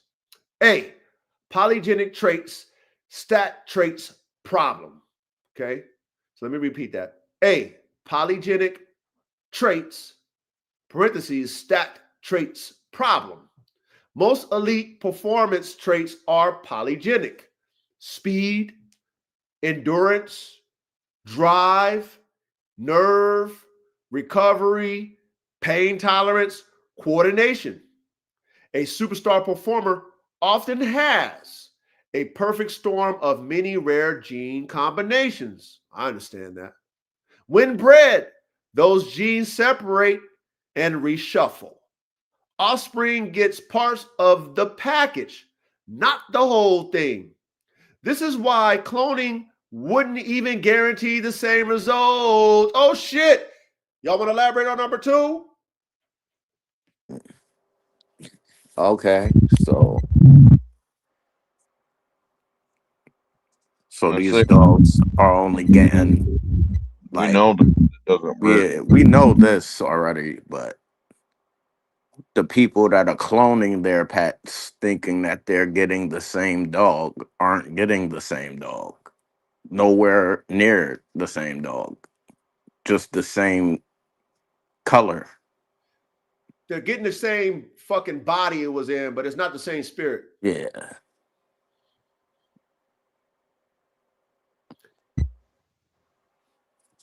Yeah, does everybody knows what polygenic means? I take it. I didn't hear a definition. Go ahead, K-Man. Come on. Well, poly just means many. It usually indicates more than two. So polygenic means that it takes multiple traits to give you the one trait that you expressed. You know, like the stuff you listed, like speed, endurance, and all that. That's the polys. Yep. Okay, good. You guys heard that from K, man? You heard that from Reddy? Y'all better pay attention in class. Yep. Same with like a polyhybrid.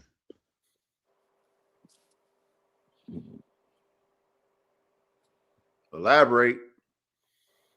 It's the same. Poly means multiple, and hybrid, of course, is a cross. But in a polyhybrid, there's 3 or more crosses. Okay. That's why a lot of people don't see consistency in their breeding, especially in their plants, because there's been so many different things mixed in it.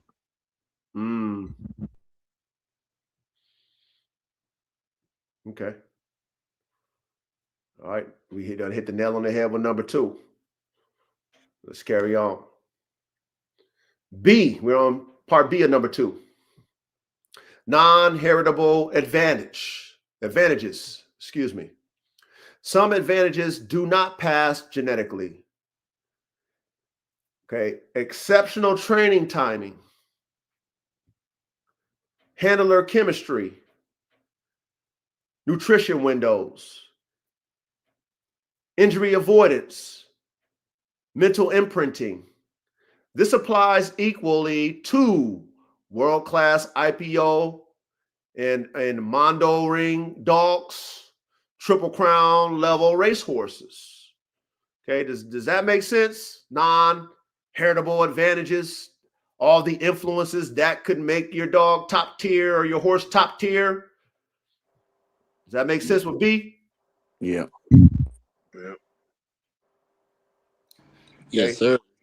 Yeah. B is to those people who throw them damn dogs out that just don't show you shit based off of talent. B is for y'all in the back. Colors. That cold dogs that you don't put no time in. Just for y'all. Okay. B, pay attention to B now. Let's keep it going. C, dominant versus recessive masking. A top performer may carry flaws masked by dominance. Weak ligaments, poor hips, thin nerve under stress, low recovery. Those flaws can show up hard in offspring. You guys get that? Yep. Yes, sir. Yep. All right, let's get number 3 now. Unless y'all want to elaborate. Y'all ready for number 3? You can keep moving. Number 3, the flip side. Why some average performers are great producers. A, genetic stability over genetic brilliance. Great producers often are genetically balanced, carry fewer extremes, have cleaner inheritance patterns. They may never dominate competition, but their offspring are consistently good. Not just one standout, but many solid performers. In horses, this is how certain stallions with average race records dominate breeding sheds. In dogs, this is how producer studs are born. You guys get number 3? Yeah. Yep. That's kind of how it works with double muscle gene and greyhounds. They of course can't beat a top performing greyhound, but their offspring can. Wow. So why is that? So what does that double muscle gene give to the offspring? Well, that double muscle is a recessive trait, so they got to have 2 copies to have it. So his offspring would only have 1 copy. They'd be a carrier.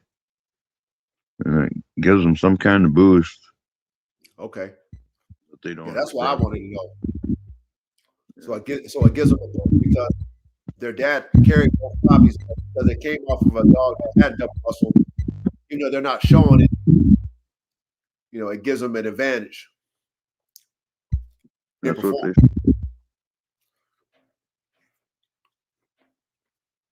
Okay.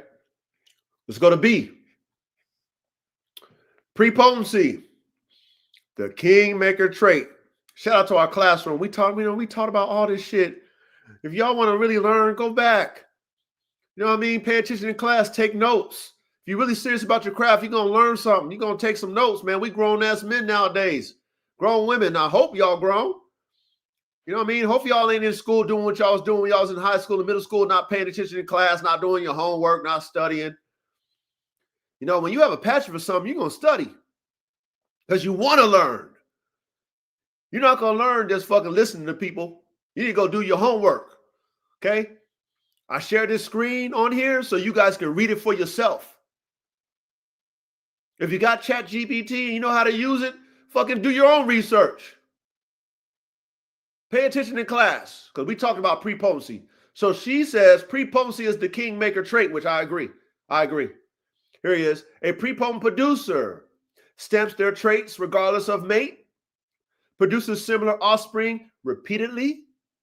Prepotency often comes from line breeding, genetic concentration, reduced variability. But prepotency can stamp bad traits too if misused. Number 4, the Secretariat lesson. Horses. Secretariat, possibly the greatest racehorse ever. Freak physiology. Legendary performer, but he did not reproduce himself. Well, we found that out. Why? His brilliance was a unique combination, not a transmissible package. Transmissible package. Let me read that again. His brilliance was a unique combination, but not a transmissible package. His sons were better producers than racers. Damn it. His influence showed up one generation later, not immediately. This same pattern happens consistently in dogs, which we agree. We already learned that. Number 5, the Jeep/Frisco pattern dogs. In working dogs, some dogs are once in a generation competitors, yet throw inconsistent litters. Meanwhile, their siblings or lesser known relatives quietly become cornerstone producers. Why? The producer carries the ingredients. The superstar was the final recipe. Y'all get that when it came to the dogs? Yep. That's crazy. Yep. That's why you got to test everything in every aspect of what you want in them dogs. If you want great producers, you test those. If you want great fucking performance, you test those. One might not be the same as the other. Now, if you buying a dog from the coach because you like, I'm competing with this dog, then you don't give a fuck about that being a producer. You want the performer. But if you somebody who's like, hey, coach, I need that DNA, coach, then, you might be looking for the producer. But the only way we know that is that we got to test every single one of those fucking puppies. Every single one of those offspring has to be tested in the breeding shed and on the track or whatever you might have it competing at. You got to test everything. Shit. I want the one that's doing both. Facts. Well, I want both. Hey, you better hit the fucking genetic lottery then, ready? Because even We got a few secretaries do questions in that. the comments. What'd you say? What'd you say, Verde? We got a few questions in the comments.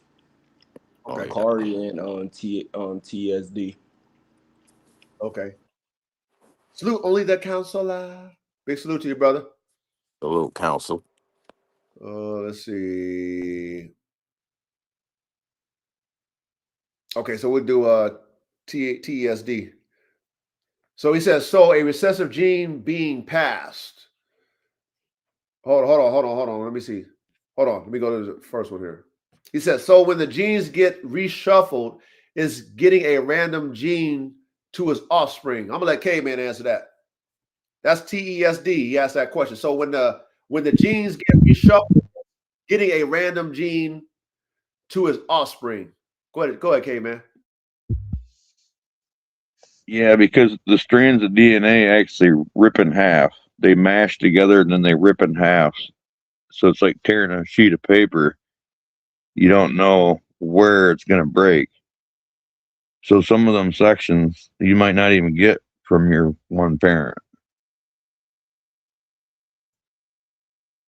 And then, it's split in two. So what copy did you get, when it split?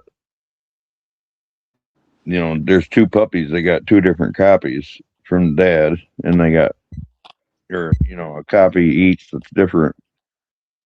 And same with her DNA split in half. They only have half of it. Which half do they have? And which half of their dads do they have?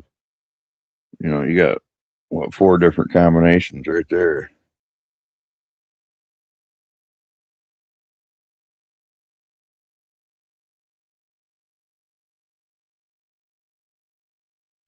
Hey, TESD, hopefully you understand what K-Man said. He broke that down pretty good. That's why it's so random, because when the egg tears randomly like that, the sperm has to do the same to match. Like it has to have the parts that's missing.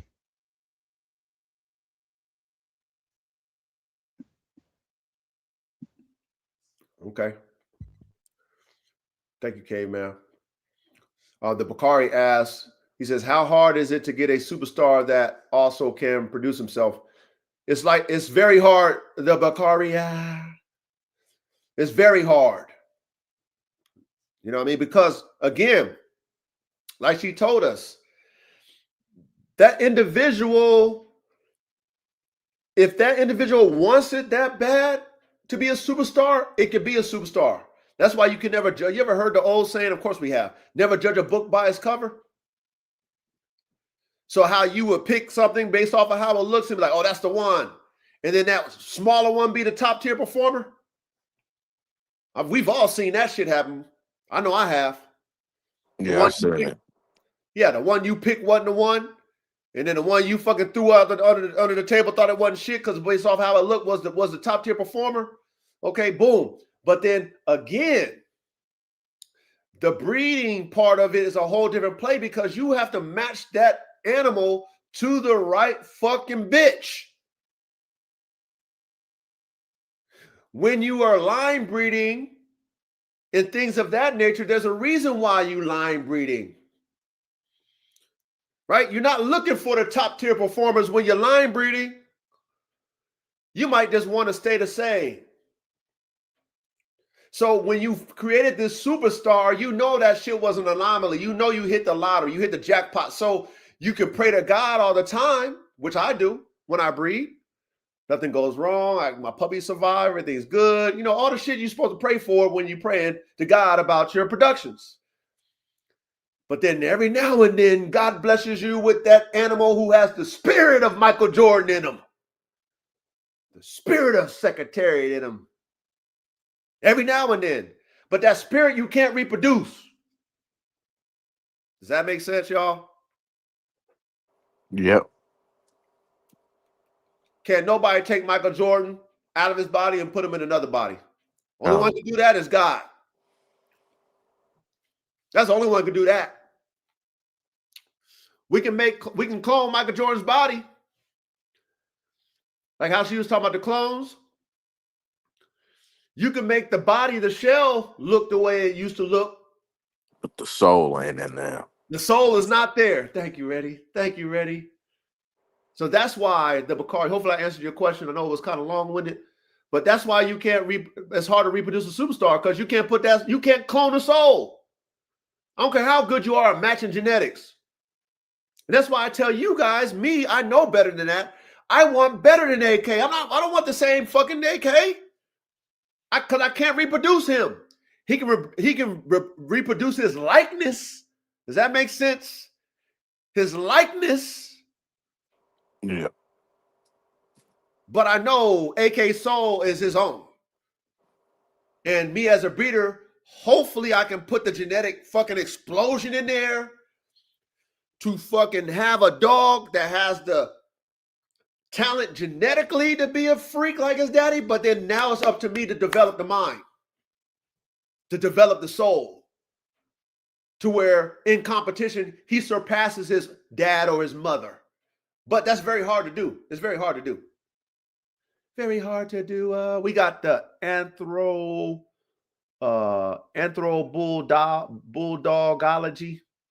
Salute, brother. Big salute. Let's carry on, man. Good questions. Keep your questions in there. Let me know, when it gets, kind of long-winded in the chat, so I can stop and answer you guys, okay? So let me make sure. All right, and then we'll get back to it after we go through all these key points too. I'll answer y'all's questions. All right, so here we go. Here we go. Number 5. Okay, I think we did that one. Number 6, outcross versus line breeding. Why both matters. Line breeding, pros: increase predictability, builds prepotency, locks in traits. Cons: exposes recessive flaws, narrows margin for error. Outcrossing. Pros: adds hybrid vigor, which of course coach's favorite, because that's how I get my freaks and my podium dogs. Restores health, can unlock hidden traits. Cons: less predictable, more variability in offspring. Elite breeders alternate intelligently. They do not pick sides. Okay? So you guys get that one, because this one right here is very important to us. All of you who are high performance working dog men and dog women engineers, this theory right here is important to us. Because you got to have a rhyme or reason why you're doing these different breeding methods. That's why I shared my formula to you guys. That's why I shared my formula when I had the interview on Gerald's platform. Because I want freaks and podium dogs, first, second, third rank type dogs, and I'm producing individuals. I'm not going to heavy line breed. I'm not going to be heavy on the outcrossing either. So you have to use these methods intelligently. You have to have a rhyme or reason why you're doing your breeding. Now, if you just want to say, I got an established line and I got a family of dogs that's all off of one line based off of your line breeding, then that's what you want to do. That's what you do. But you're not going to have the best competition animals breeding that way. And that's proven. That's proven. It's proven. There's something about that explosion of genetics. And there's something about engineers who know how to lock in them things without fucking up the vigor. There's something about those type dog men that make them stand out amongst all the regular ones who just fucking trace other dog men. They just trace theories and shit. They don't practice theories and assess their work and see, like, yo, this shit ain't getting me no further. Yeah, I'm 6 generations in, but my shit is fucking weak sauce, or my shit is stale. They don't do that. They're like, oh, that shit look like that. Oh, that shit, all my shit look the same. Well, you're not a performance dog breeder. You're not a competition dog breeder if you worry about all your shit looking the same.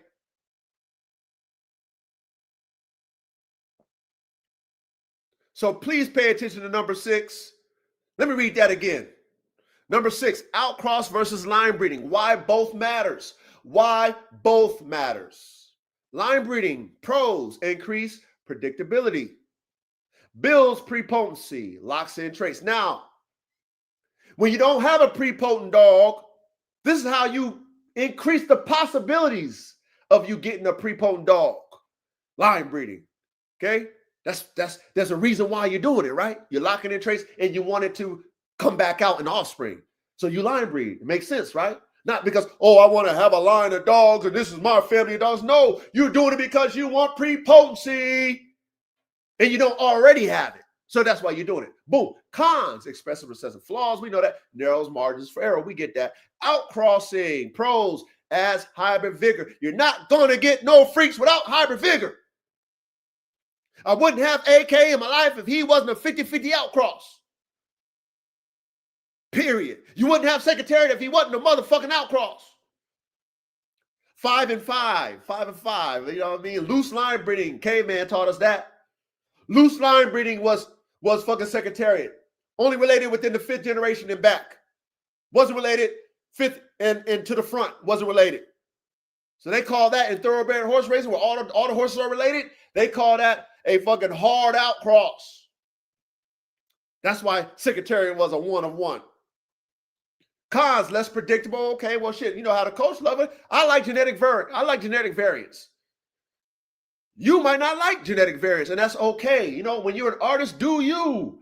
There's no way I'm going to downplay any of you dogmen engineers. If that's your vision and you want your shit to look like you want to look, breed accordingly to that. I will never say, oh, man, you're fucking up. Unless you ask me, hey, coach, why am I losing performance? Well, because you want all your dogs. I'm going to say this, because you want all your dogs to look the same. That's what I would tell you. Oh, you losing performance because you want them all to look the same. It is what it is. You asking me, but if you're not asking me and that's what you want, I'm going to say salute. Do what you do. But if we're competing, right, and you're getting your ass beat, and you ask me, and I tell you, then I guarantee you're going to change it. I guarantee it. Let's keep it going. Number 7, why great times great often fails. 2 elite performers bred together, each carries different hidden weaknesses. Their strengths may not overlap genetically. You get cancellation instead of amplification. Okay. This is why. Best to best, matings often disappoint. Okay. Complementary breedings beats trophy stacking. You guys get the number 7? Do I need to read that again? Let me read that one more time before we elaborate it. Why great times great often fails. 2 elite performers bred together, each carries different hidden weaknesses. Their strengths may not overlap genetically. You get cancellation instead of amplification. This is why. Best to best, matings often disappoint. Well, that's true. We just saw that in thoroughbred horse racing. Complementary breeding beats trophy stacking. Okay, so you guys want to elaborate on this? The idea is you're trying to fix the dogs, not you're trying to fix them. So you want to get a dog the prepotent dog that's already good and bring them to like maybe a female that she might be good, but she might have like maybe like a crooked leg or something, and you gonna fix that problem. That's what I think. Yeah, like you. So you're saying you're talking about the complementary breeding beats. Yeah, yeah. Instead of bringing 2 dogs that's already at the highest potency towards each other, Right. that's gonna throw the balance off. Right. Okay. There you go. I like that one. Ready? Yeah. What else y'all want to add to that? Ready? Hit. You know what I'm saying? Good shit. Ready? What y'all want to add to that? Good shit, ready, no bad. The looks. That also goes to like add on, like what was that question 5? I want to say it was when you got a dog that got the ingredients, and you got to realize you got a superstar that is the final. So some people want to take that final to the final, and once again, not realizing that you're gonna overlap these weak points and Sephiroth go for these strong points. So I kind of look at it as in when you got this great dog, that's when I'm starting to realize like it's time to outcross and look for something else to add to it. It's time to add on. So when I'm doing these breedings, I'm looking to add on and not take away. Right. That's true. That's very true. Good way to see it too. Facts. What about you, K man? You want to add to this? Or are you good? Yeah, it's something that come to mind as an example is like if you was breeding dogs for speed, instead of bottlenecking, you're breeding these dogs for racing. Instead of bottlenecking them down, breeding fastest to fastest, once you get to a certain point, you might want to back up and breed to a female that's maybe a little bit slower, but she's got a lot of endurance and some bone or something to add to your dogs, to make them where they can actually beat and race instead of just, reaching the top speed in a sprint or something. Right. Right. Nah, you said that joint right, man. Facts. That because they said that in the horse documentary that they used the term battle ready, and I found that kind of surprising.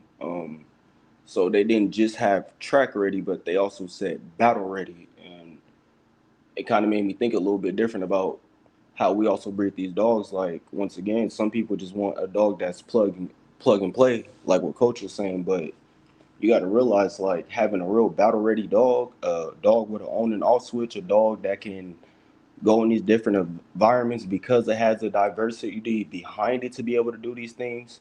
It's like that's what you want. It's damn near like you want a battle ready dog. The same way how they were saying in that horse documentary when they said battle ready, and I seen them horses racing. It's like, yeah, that's some battle ready shit right there. Yeah, but they have to develop them damn horses. You know what I'm saying? And that's what's not talked about. The development of a horse, of a dog's mental space and being patient with a dog, like as if it was your own fucking daughter or son. Like you need to be patient with your animals the same way. Now I'm gonna shout out to 416K9s, man. Salute my brother, man. Thank you for coming on the chat. He said a man could be a great baller and his kids can't shoot, but his sister's kids is the next Jordan because the genetics for Duncan came from the grandparents. Okay, yeah. So we just talked about that.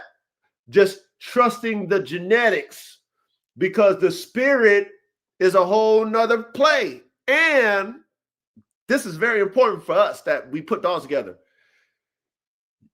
Me, right, breeding the genetics might be different than you 416K9 or you the Bakari and TESD and all you guys, like how you guys will mix those genetics might be different. So your genetic pairing might not get the best out of it versus mine or vice versa. So, that right there is where the gifts come in.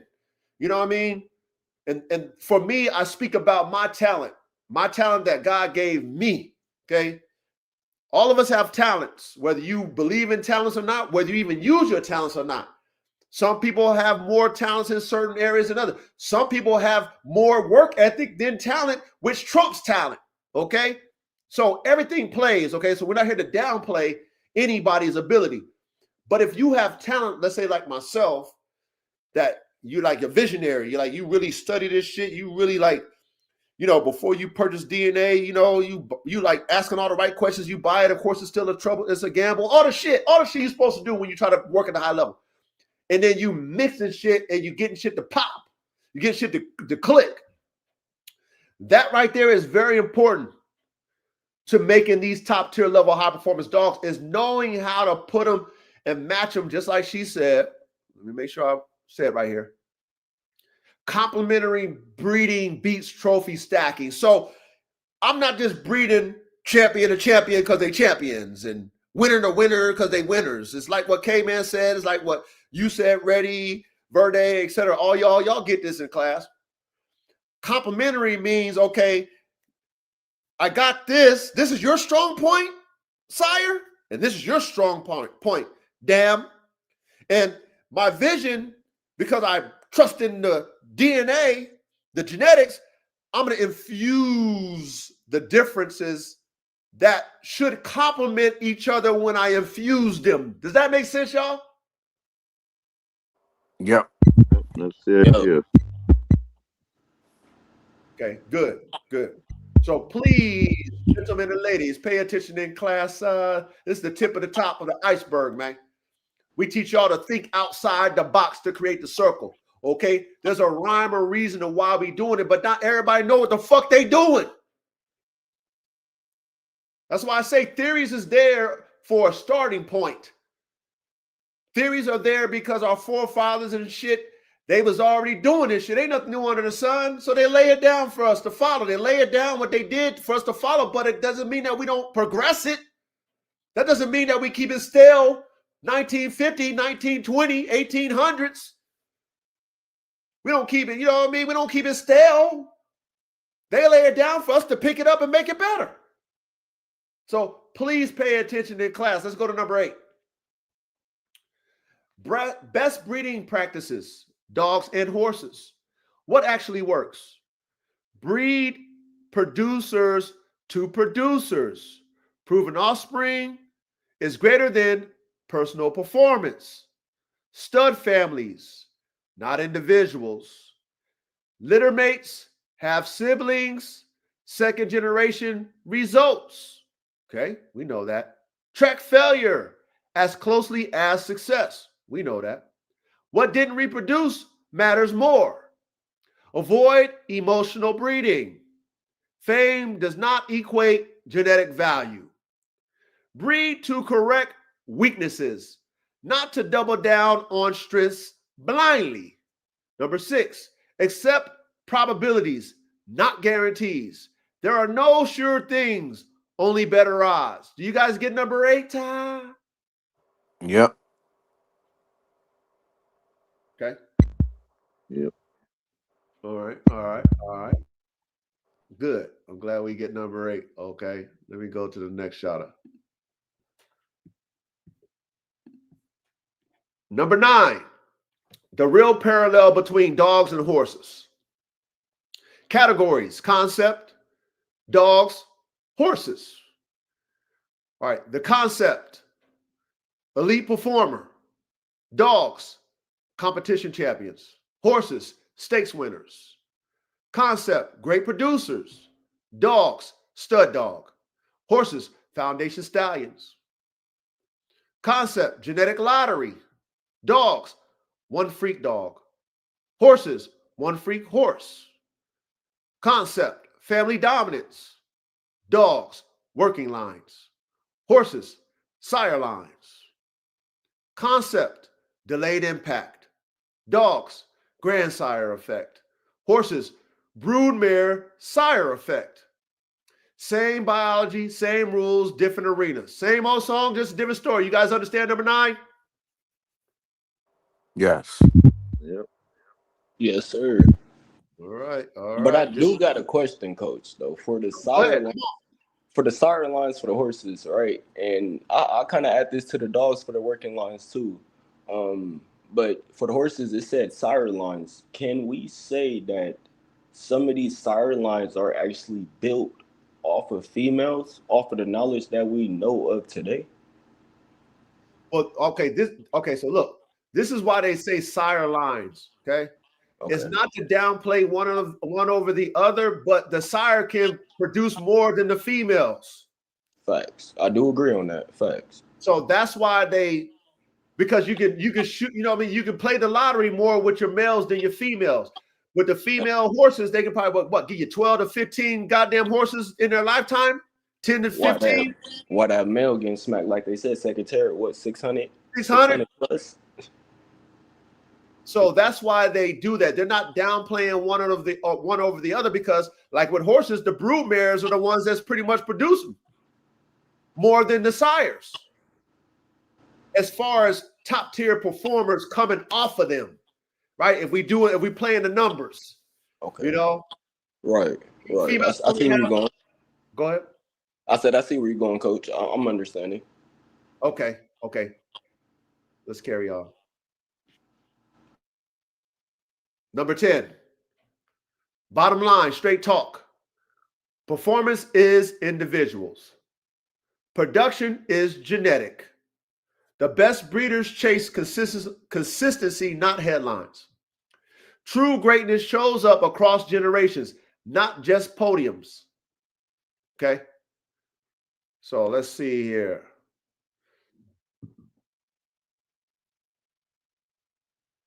Okay, so we good here. We good. We beat this one up. We beat this one up. Okay, so anything else? Let me go through the chat and go through y'all's questions. So you guys get that, right? We understand why there's a difference between performance and production, and also why elite dogs and elite horses don't always reproduce greatness. So we understand why this theory can be debunked as far as like, we only breed great to great. Best dogs are best dogs. That's the only way.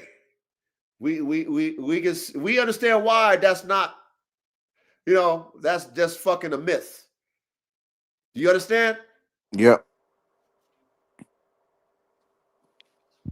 I want to know how many men here didn't their heights from their mother's side of the family.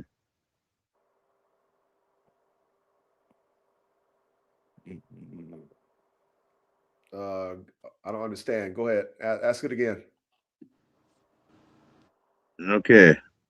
You know how I'm going to give you an example. I know this chick. Her dad is a little short guy. Her mom is a big, tall woman. They got married, had kids. They had a little tiny daughter and a great big huge son. All right, I got what you're saying. So, and all right, for me, right? Yeah. My pops is 5'9". My mom's is 5'4.5". But I didn't get my height from my pops. I got my height from my grandfather on my mom's side. Exactly. Her dad, he was over 6 feet, and I'm 6 foot. Yeah. I got a lot of my genes from my mother's father. Yeah. And yeah. It's like that with the dogs. It's like that with the chickens. It's like that with people. Yeah. I think we all mammals. Yep. It came in. Put your thing on mute. Okay. Yeah, K-Man, you right about that, because let's say with AK, right? His mother was the one with all the leg, and down her family tree, there was a whole bunch of leggy dogs. And her daddy was a leggy dog, and we can go on and on and on.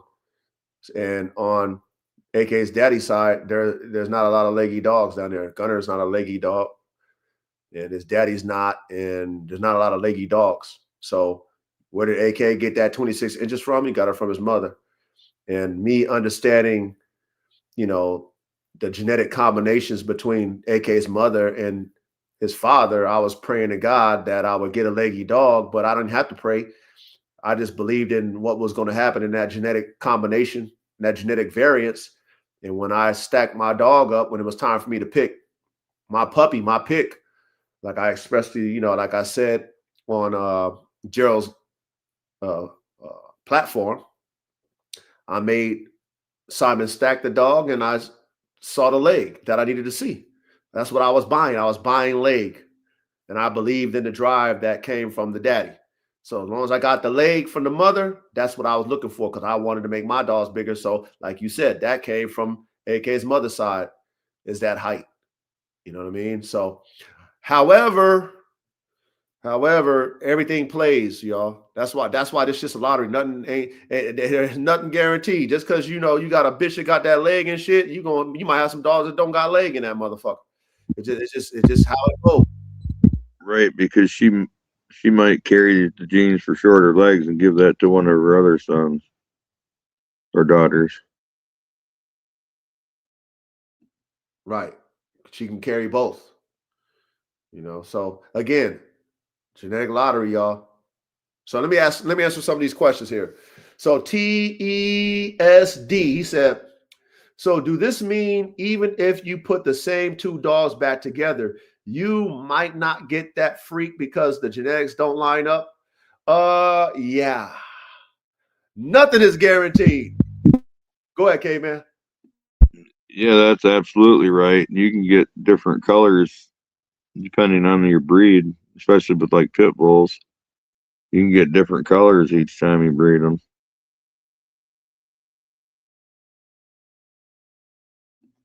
So nothing is guaranteed. Just like think about how many times they probably bred Secretariat, sire and dam together after they fucking figured out who he was. And they're like, shit, we ain't got another one. That's just, like it says, I mean, it's like a scramble every time you pair those two parents together. When their genetics come together, it's a whole different scramble and shit. It's different every time. It's not the same. When's ChatGPT gonna give us a mitosis and meiosis breakdown? I can ask her right now. Hold on. That'll explain a lot of the randomness or the unpredictability to anything that's not prepotent. Okay, so hold on.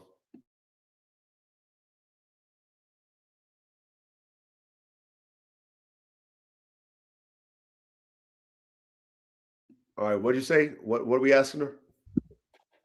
Well, first, mitosis and meiosis. And let's ask her, like, what's the difference? I didn't hear what you said.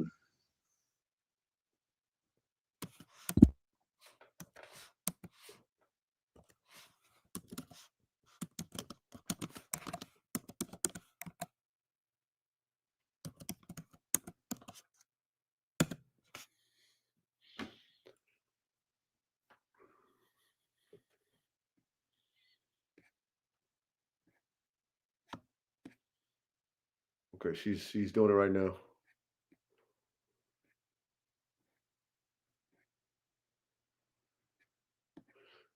Damn, she's doing some technical shit, man. Yeah, once you understand when the genes mash together and you have crossover when they switch tails, so you got genes that belong to one dog onto another dog's genes, and then they rip apart randomly and like shuffle and realign and then attach to another half that's had the same thing happen to it. All right, here we go. Mitosis. Growth, repair, copying, the same thing. What it is, mitosis is how the body copies cells exactly. Purpose, growth, tissue repair, cell replacement, maintaining the same genetics. Key facts, one cell, two identical cells. Chromosomes number stays the same, no genetic variation created. Steps, simple. Prophase, chromosomes condense, metaphase, line up in the middle, anaphase, pulled apart, telophase, two new nuclei form, cytokinesis. Is that what it is? Cytokinesis. There we go. Cytokinesis. Thank you. Cells split. End result, clone copies. In dogs and horses, muscle growth, healing of injuries, skin, bone, organ repair, training, adaptations, muscle fiber enlargement. Mitosis does not create genetic diversity. Meiosis or meiosis. Sex cells, genetic shuffling, the lottery. What it is, meiosis is what is it? Meiosis? What is it called? Meiosis. Meiosis. Okay. Meiosis makes sperm and eggs. Purpose, sexual reproduction, genetic variation, passage genes to offspring. Key facts. One cell, four cells. Each cell is genetically different. Chromosomes number is cut in half. 2 rounds of division. Meiosis, right? Is that what it is? Yep. Okay, mixes splits chromosomes. Meiosis 2 splits again like mitosis. The most important part, crossing over during meiosis chromosomes. Okay, man, they ain't understanding this shit, okay, man. This is so much. Well, This is how that's you what you got see to how the understand. freaks If are you born. That's how you see how the Agreed. freaks are born right here. Yeah, dude, you guys, Yeah, if you that's guys want to study this, study it. Because it's a lot. And we're not gonna just read it one time and you guys get it. So you guys are gonna have to really dig into that to really comprehend that. Because that's real scientific right there, what they break it down. yeah, You're neat not diagram. Neat you're not gonna be able to take your mind and just us reading it right now and be like, oh, I understand that shit. Because right now it sounds like a foreign language to me.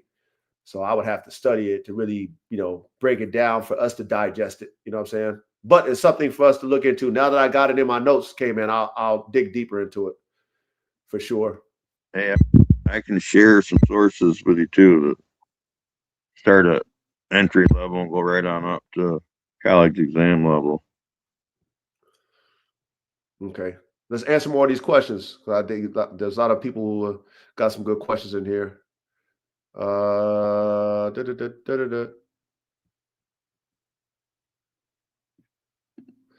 Okay, so Anthropobulldogology, he says, often overlooked is the mediocre siblings that passes the traits. The A siblings don't.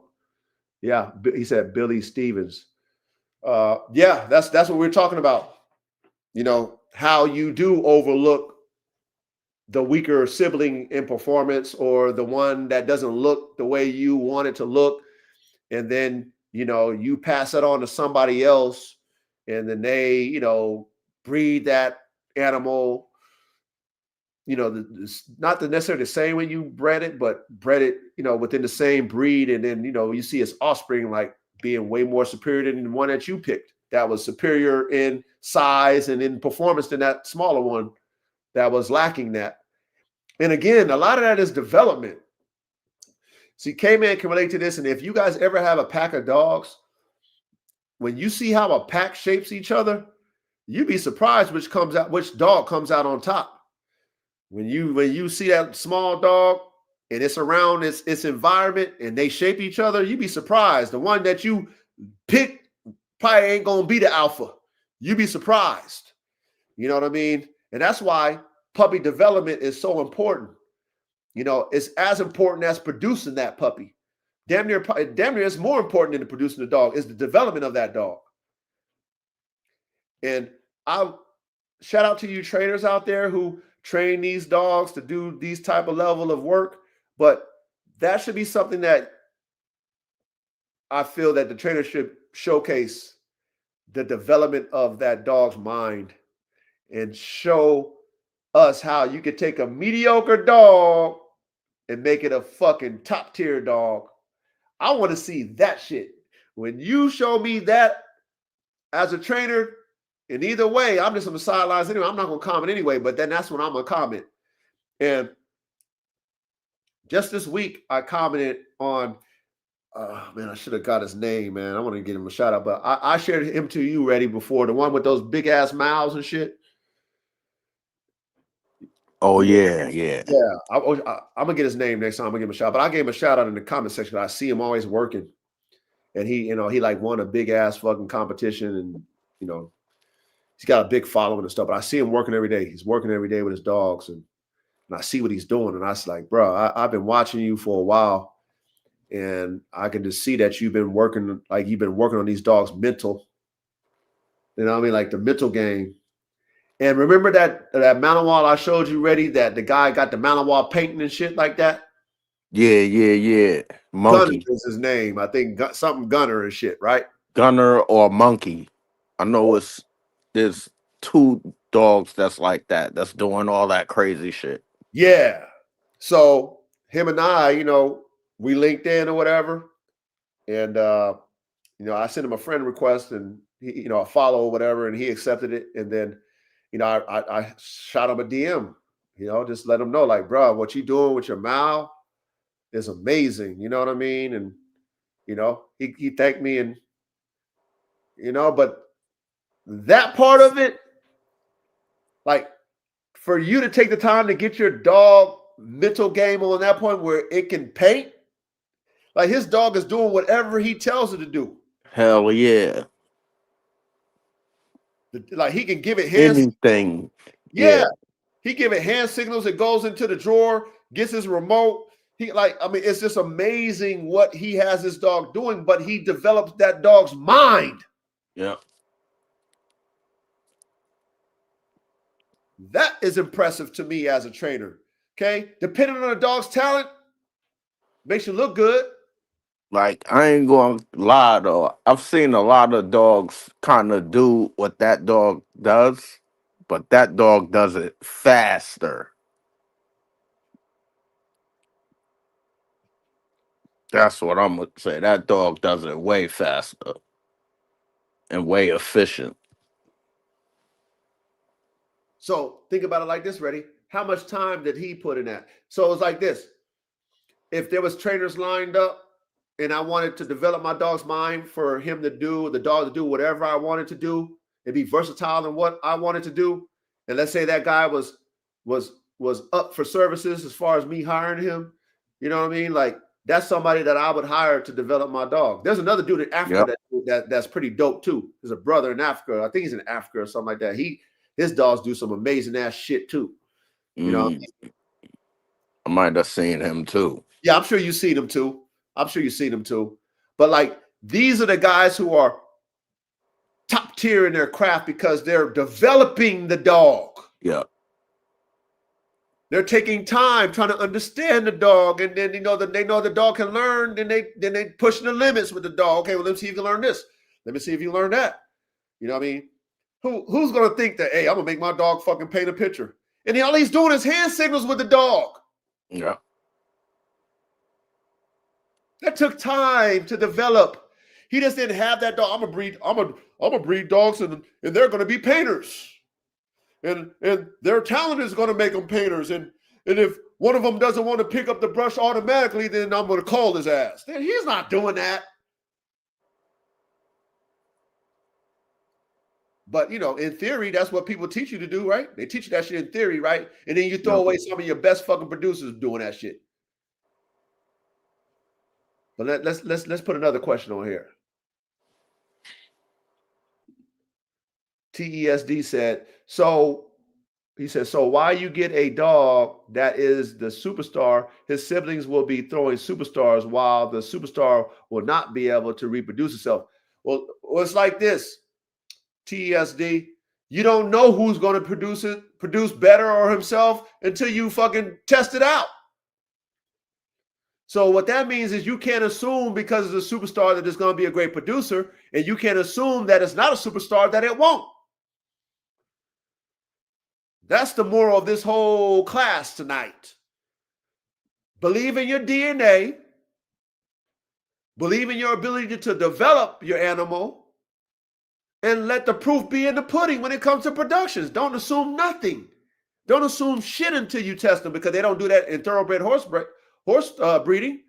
Because when you're paying hundreds of thousands of dollars for a horse, millions of dollars for the horse, you test it. You ain't throwing it away because it didn't do well in the fucking race on the racetrack.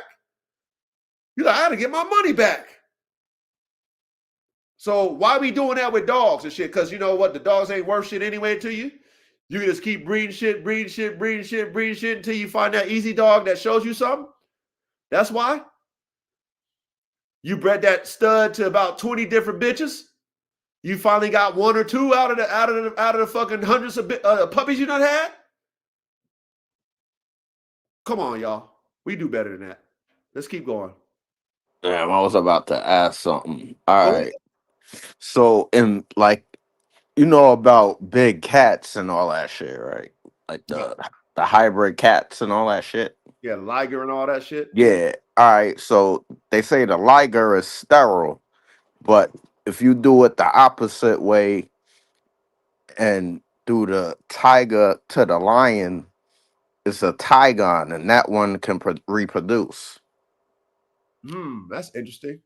And then you can get Lily Ligers. That's what they call them, Lily Ligers.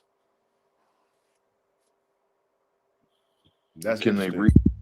either one, or can they only mate? The female.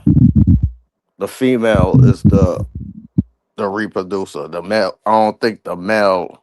So the male is sterile. The male is sterile. The I liger. Yeah, the liger is sterile. And what would be the health span on them dogs? I mean, I said on them dogs, on them little compared to like horse tiger.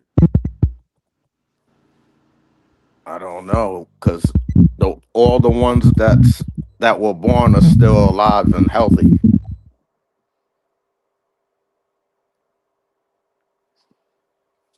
Yeah, that's interesting. That's interesting. What That's do they what I bring Go on ahead. back? A lion or tiger? The lion, like it's backwards.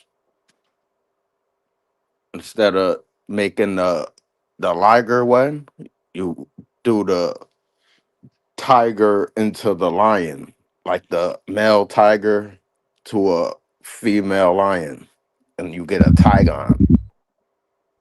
Yeah, I understand all that. What I was asking was And that's if the it was fertile with the lion or fertile with the tiger, or either one.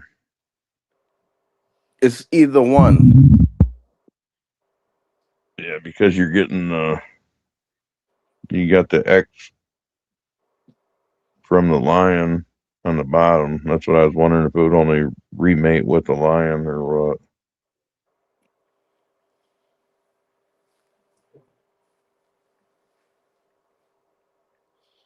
Okay. Yeah, Go ahead. because Go ahead. the way the genes are splitting up, obviously lions and tigers have different number of chromosomes or something, so they don't split up when you're using the tiger for the female.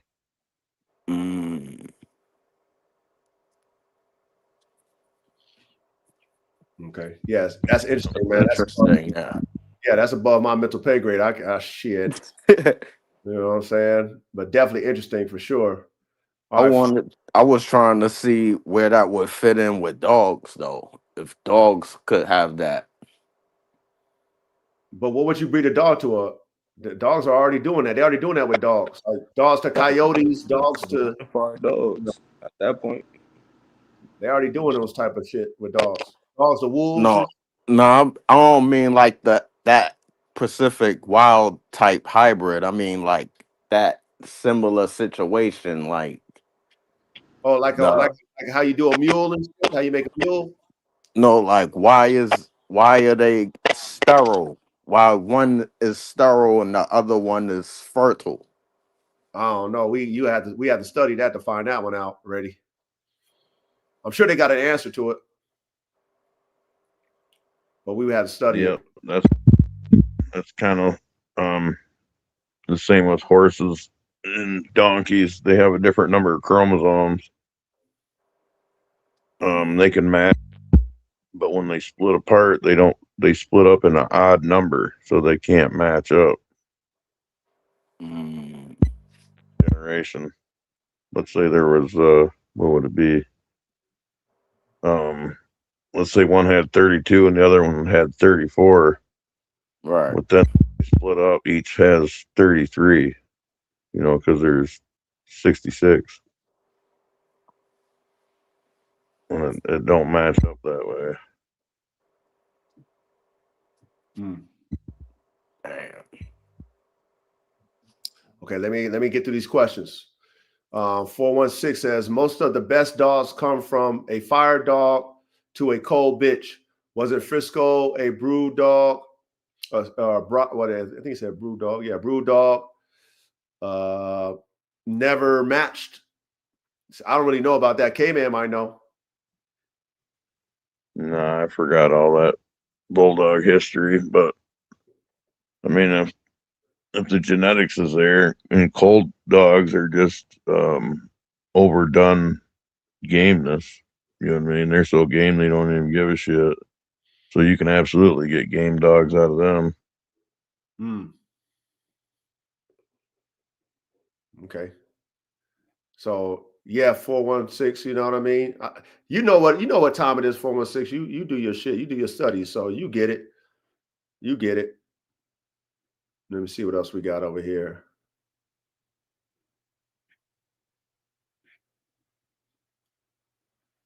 Let's see what else we got here. Okay, so the Bakari says, is there a way to keep the looks/phenotype in your program, but also get performance? Is it possible in rare with a question mark?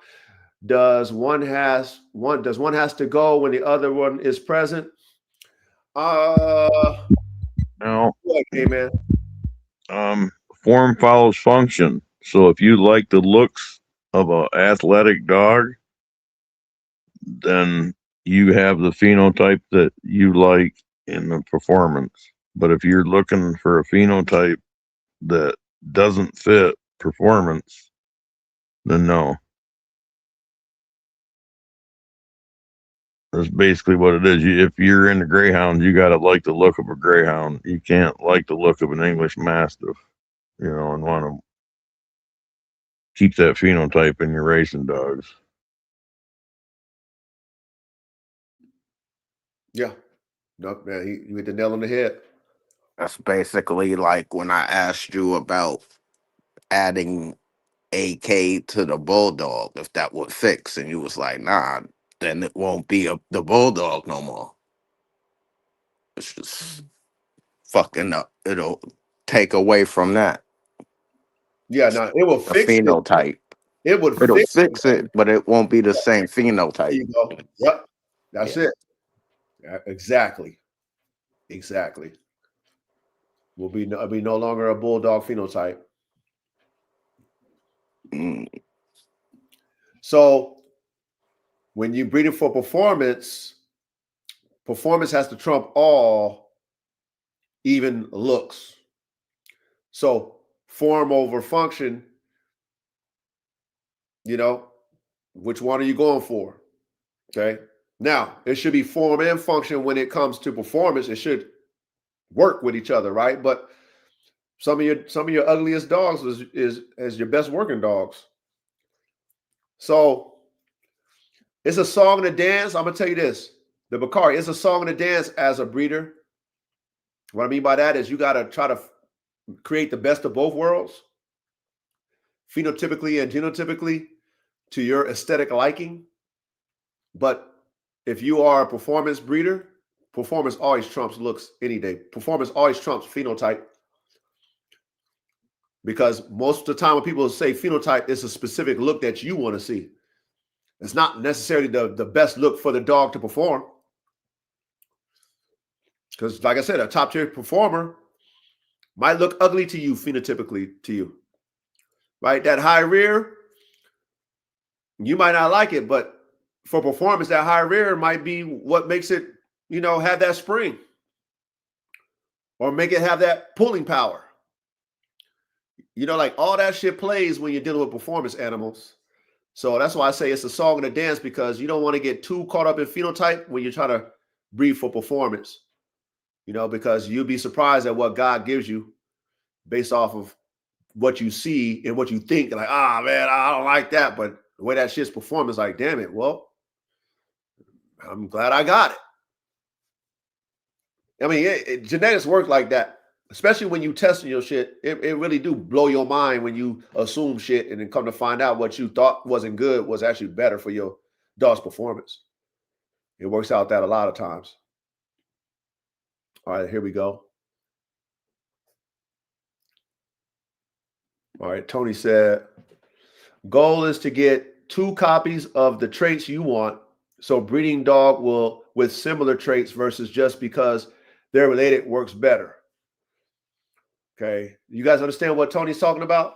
He said goal is to get 2 copies of the traits you want. So breeding the dog with similar traits versus just because they're related works better. Yeah. Yeah. Yep. Like begets like.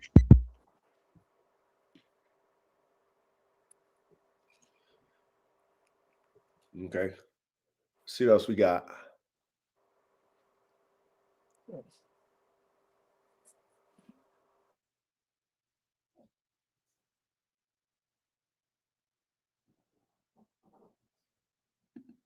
Okay, and then 416 said outcrossing to another line of the same breed should only be done to introduce what's missing from your program while making sure you don't compound lines false.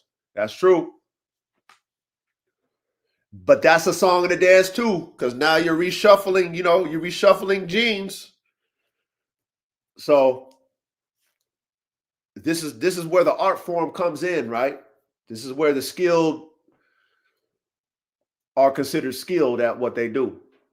Because you're thinking about all these things when you're deciding to outcross. You're thinking about all these things when you're deciding to line breed or inbreed. You have to think about everything before you do it. That's why I always say, have your lab notes. Even though you guys might not have your breedings yet, you should be doing mock breedings, writing them down. You should be drawing plays before you even do it.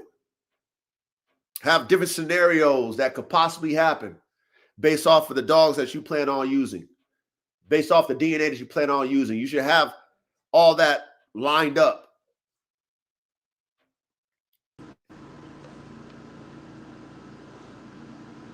In your notes. You gonna say something, Verde? Yeah, that what was it last week topic when we was talking about the line breeding? That also can occur when you loosely line breeding, when you breeding dogs that's 4 to 5, 6 generations back to each other. You can also compound them faults with each other too, trying to achieve something that was either washed away or completely washed away. You feel me?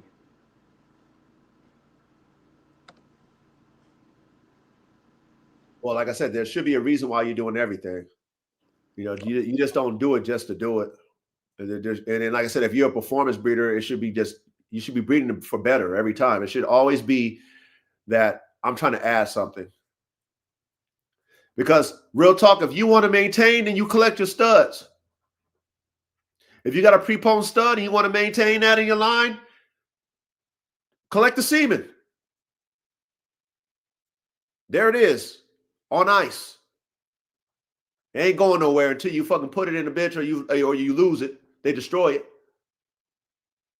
But if you're breeding that, what you already have maintained in that stud, then why are you not adding to it? What's the purpose of us breeding performance dogs if we're not, making better dogs? In performance, you guys.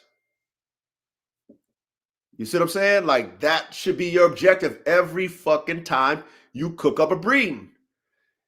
Like, okay, damn it, I got this. Okay, cool. I didn't get that. You're looking at all your puppies or whatever you plan on keeping, and like you're looking at them all, and you're assessing what you got and what you didn't get. And then if you're gonna breed that line again, you should be adding to it. You should be. What fun is it? If I'm driving the same car, what fun is it? What fun is it? I already got that car. I want a different car in the garage. I want to drive something different. I don't need to have two of the same cars and shit. For what? Just in case one blows up, I got a duplicate. What's that? That's no fun. All right, let's see what else we got. What's that? Dylan, he's in the building. Big salute to Dylan. He said, if a dog is prepotent, he says, okay. So he says, if a dog is prepotent, can it go away if not selecting carefully as well? A prepotent dog is a prepotent dog regardless. That's what that word prepotent is. It's going to hit regardless of what you put that bitch in. It's going to hit and hit and hit and hit and hit. That's why a prepotent dog is so valuable to us. Because we know we're going to get those genes to be passed on at least.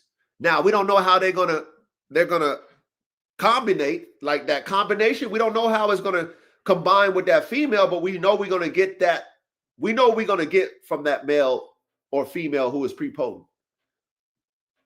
If that makes sense. Let's see here. Damn, y'all cooking in the fucking chat. Yeah, I like these questions. Yeah, they cooking in the chat. No, facts. All right, TESD. He says, if I have a dog that genetics carry on when I breed that dog to another dog, wouldn't it break down the genetics that made my first dog good? Anybody want to answer that before I elaborate on that? He says, if I have a dog that genetics carry on when I breed that dog to another dog, wouldn't it break down the genetics that made my first dog good? So he's talking about line breeding or inbreeding, as in breeding it back together? Yeah, I don't understand what dog is he talking about? Lion breeding or crossing or hybrid? Well, it do say breed that dog to another dog. Like, yeah, Wouldn't it break down that genetics? So he talking about outcrossing. What is the purpose? Now I'm like, what is the purpose? Wow, what am I doing? Hold on. Wait.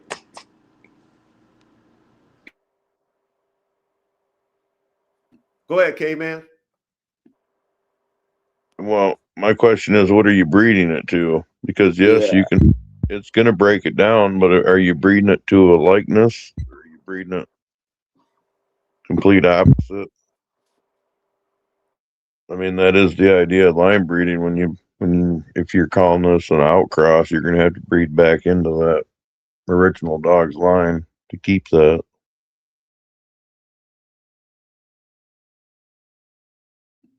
Yeah, it definitely depends on what you're breeding, like who you breeding that dog to.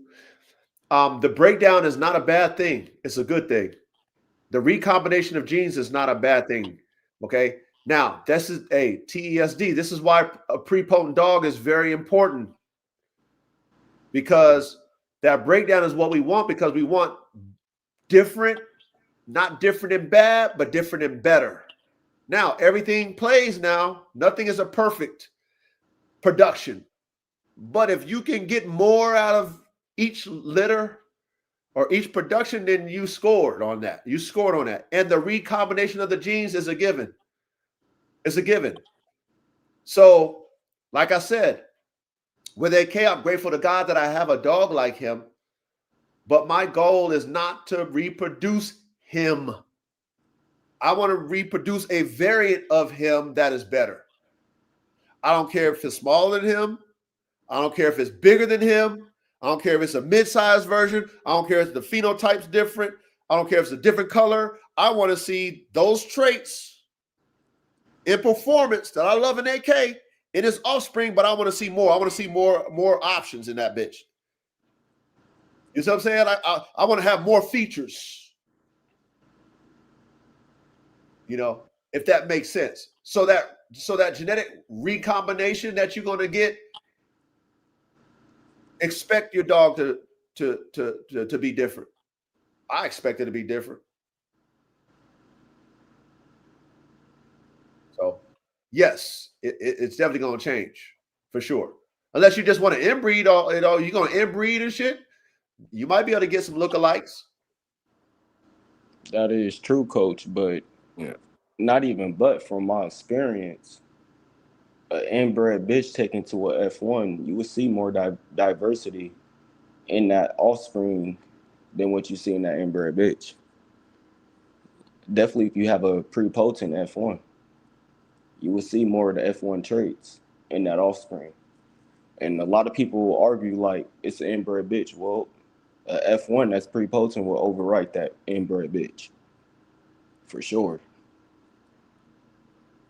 Definitely, if you're breeding for the right characteristics, breeding for what you was researching for, you will hit them points.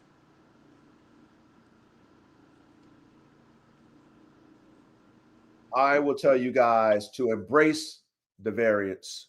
If you believe in your genetics, embrace the differences that God gives you, because this is how you find out if you really got the sauce or not. You know, like I don't want to wash out all my shit. I worked hard and I paid a lot of money for my shit. So if God can keep giving me a different variant and I can make that variant better, that's what makes it fun for me. Because like I said, I'm breeding for individuals. I'm not breeding for just because I got a line. 20 years, AK, same shit, same breeding formula. Yeah, that's boring. I don't get nothing from that, y'all. Me personally, as an artist, I get nothing from that. There's no, all the dog shit and piss I be cleaning up, all the money I sacrifice, time, everything I sacrifice for this dog shit to breed like that. It's like it's not. There's no passion for me as an engineer. Nah, I need to be. Look at I like surprises, good surprises, and when you're breeding, of course, you get it all. But I like to be like, oh wow, you created. I like to create, and that's the beauty of having genetic diversity.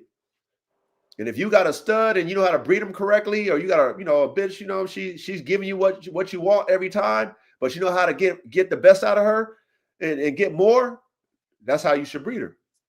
Mm. But guys, we not show dog guys. Nothing against show dog guys, and we're not confirmation show dog guys and gals. That's not our specialty. If you breed to a standard and you doing them shows, you got to breed like that. And you want them dog, them lookalikes, because you want the judge to say, okay, this looks like the standard. If that's what you're doing, that's what you're doing. But we breeding competition animals. It's a whole different ball. It's a whole different game. It's night and day. It's night and day. It's easier to breed a phenotype than it is to breed a fucking top tier performer. A lot easier. See what else we got. RKBB. He says, salute to you, RKBB. He said, this is why I keep the breeding right. So if a dog I sell looks better and performs better than the sibling I keep, so I can use that dog instead of the one I kept. There you go. That's smart. That's real smart, RKBB. Big salute. Or salute RKBB and salute the council. I see you, homie. You made it in here and shit. Yes, he did, though. Salute to the council. So RKBB, what you doing is you do co-owns. That's what it sounds like. Yeah. Or is he completely keeping the breeding rights over these dogs? That's exactly what it sounded like, which is a good thing. Right. That's what I tell Coach to do with his military dogs. Just farm them out, or just pay someone. If Coach go that route with the team play, that's definitely what he will be doing. That's exactly what I'm going to be doing. That's exactly what I'm going to be doing. And I wanted to ask too, Coach, like not to ask too much, but will that be LLC? I mean, it could be an LLC once it gets to that point. You know what I'm saying? If I want to play ball and make it an LLC, but it's more or less going to be the brand and the team, and then the movement for the future of Formula One K9s, so that I can, pretty much, root the whole play, and everybody that's involved in it can benefit from it. But we can control the DNA. I want to control the DNA. I'm not, once I lock it in and what I'm doing and I get in the dough, I want to control the DNA. So even if I do sell, like I said, even if I do sell to the public and you breed it, you don't got the sauce. You don't got, what I'm saying? You ain't got the pre-potent sauce. The pre-potent sauce. Like you say, you want to control who got the F1s. And yes. Once again, like, if people is following the classes, I really do hope and pray they understand what's going on. Like I just said too, with my own breeding that just happened. I just took an F1 that my personal experience I feel is pre-potent to an inbred bitch, and it's like you got to understand what these true F1s that is potent can do for you when it comes down to these purebred dogs that need these true outcrosses. So right. I 1000% see where you're going with it, Coach. I'm on board with it. Yes, sir. No, you're learning. All you guys are learning. And that's what this classroom is for. It's for us to think outside the box to create the circle. Test theories. You feel me? Test theories. Come up with your own formulas. Test all the breeding methods. But again, we're breeding high performance competition dogs. It's a whole different play.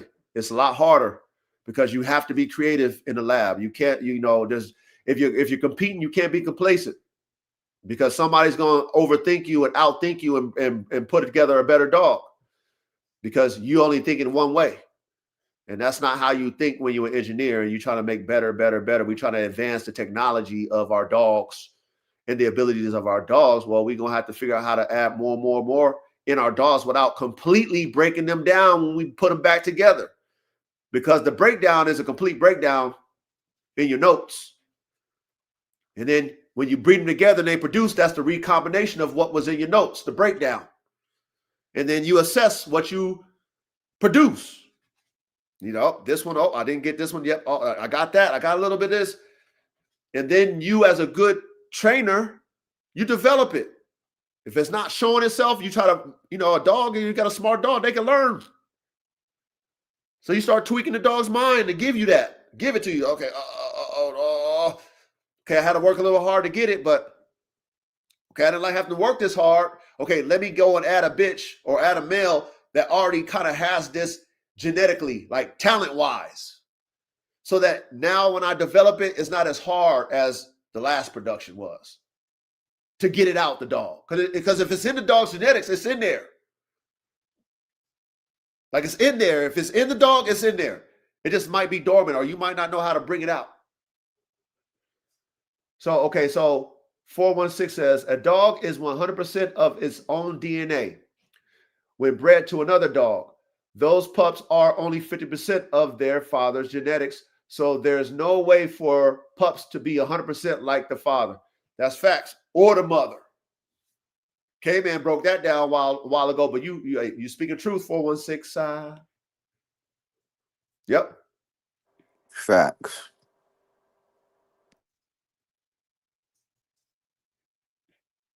Yeah, they over there they over there talking within themselves, man. All right, cool. I see y'all working. Woody Russ, I think Woody Rue 151. Big salute, Rudy Rue. He says, I grew up with a double bred Bolio. I miss her, but it was hard to play with her because of all she knew was the bite. I can imagine that with them dogs. Damn, they going in the chat, man. Salute to y'all. It's crazy. He said a double inbred. Inbred? Yo, my boy Elsie Hobbs behind him in the Black Champs. It's 2 times, but it's 2 times inbred. So when I look at the pedigree, pretty much it was, most people would say it's 4 times, but the reason why I say it's 2 times inbred because on both sides it's both parents. And then it was like the split of the outcross is what led to Black Jack, which will be my boy Dad, which comes off of Black Widow. But it was like what was behind it. It was like it was top and bottom. So it was like it showed up 4 times, but it was all like it was the 4 times was both. If you understand what I'm saying, was like it was both of the same dogs. So would that be considered a 2 times inbred? Because it's top and bottom.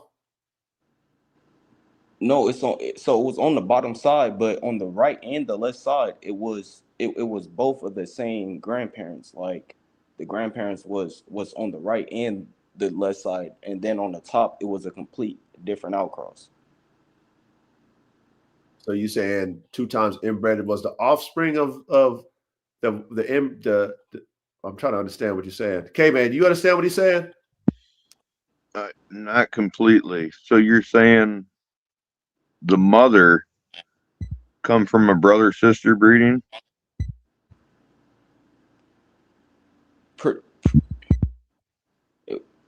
No, it wasn't a brother to sister. It was dad to daughter breeding. That's what it was. Oh, okay. But it was a repeat, if you understand what I'm saying. and then they took that together, and then so Ozzy Hobbs come off the repeat. If that's what I'm like, if that makes sense. So they bred father to daughter and then bred brother sister.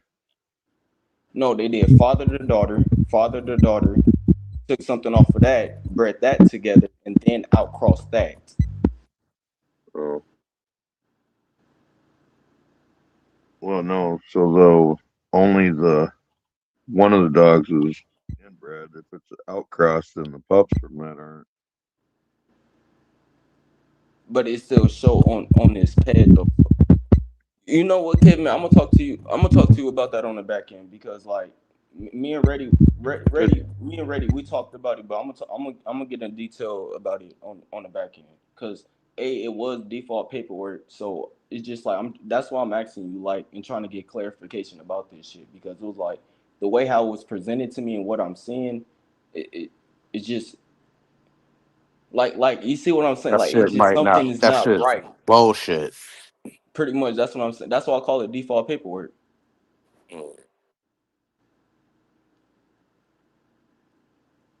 Okay, let's hit these questions right here. Facts. All right, so Tony said, I was asking about complementary breedings. He said, but I think it's more of a fill in the blanks type of thing with traits versus trying to stack traits. That right there, Tony, is the key to understanding how to make better. See, when you stacking traits that's already there in your dog, why are you doing it? The only way I would do that is if I'm trying to make my dog who is not prepotent, the offspring prepotent. That's the only way I'm stacking traits and breeding. Okay. If not, this is me. I'll let you tap in, K-Man. If the dogs are, if I don't have prepotency, then I'm stacking. But if I already have that in there, I've seen it in a couple of generations, and I'm like, okay, I'm still seeing it. It's not watered down. I'm still seeing what I need to see. Then I need to be adding, like you say, fill in the blank. I need to be filling in the blanks of what I don't have, because that's how you would do when you buy a car and you're into performance and you buy it out the dealership stock. Okay. I'm not going to be going unless, like I said, Chevy got a high performance division, which they do, and you can get some high performance parts on there. I'm not putting the same parts. I'm getting bigger headers, cams, all the shit that's not already in the car that I just bought. That's the same thing with your dogs. You know what I mean? If you are breeding for performance type dogs, if you're not, then you can stack for nostalgia. You can stack just because it sounds good, but you should always be filling in the blanks. Go ahead, K-Man. Yeah, right. You should be doing both. Just like you pretty much summed it up. You want to put racing brakes on both sides of the car. You want to put headers on both sides of the car. You know, you do want to fill in the blanks, but you do want to stack it up so it's on both sides. The desirable traits or the high performance parts.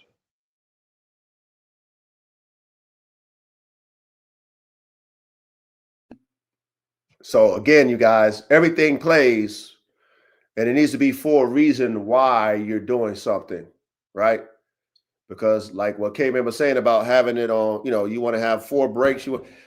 The foundation of your animal should already be there, to me. So everything after the foundation should be adding.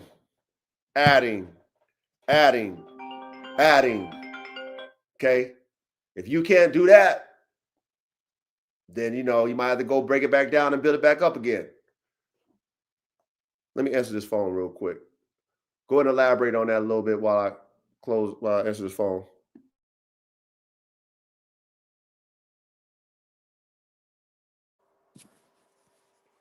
What you got, ready?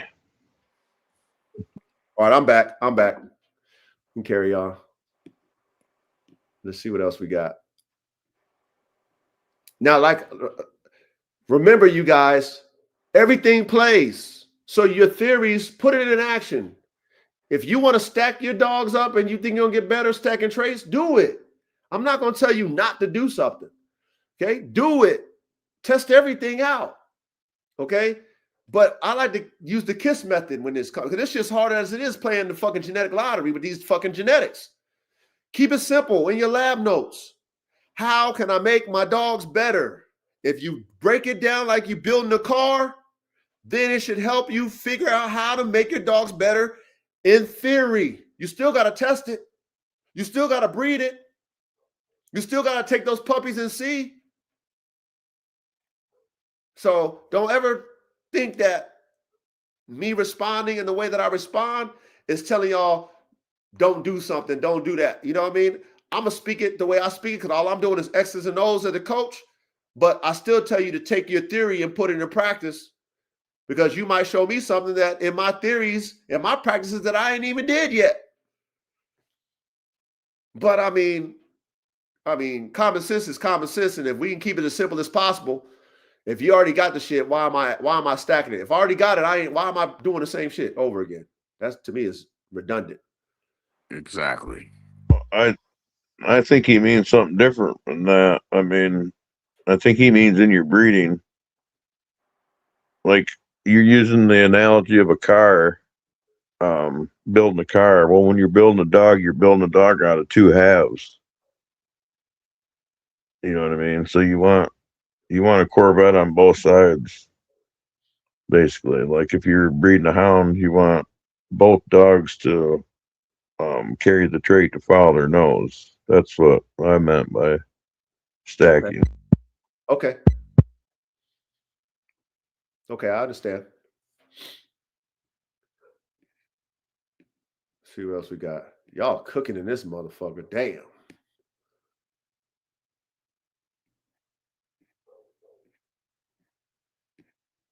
They going ham. Salute, Ivan Zundell. Salute to you, brother.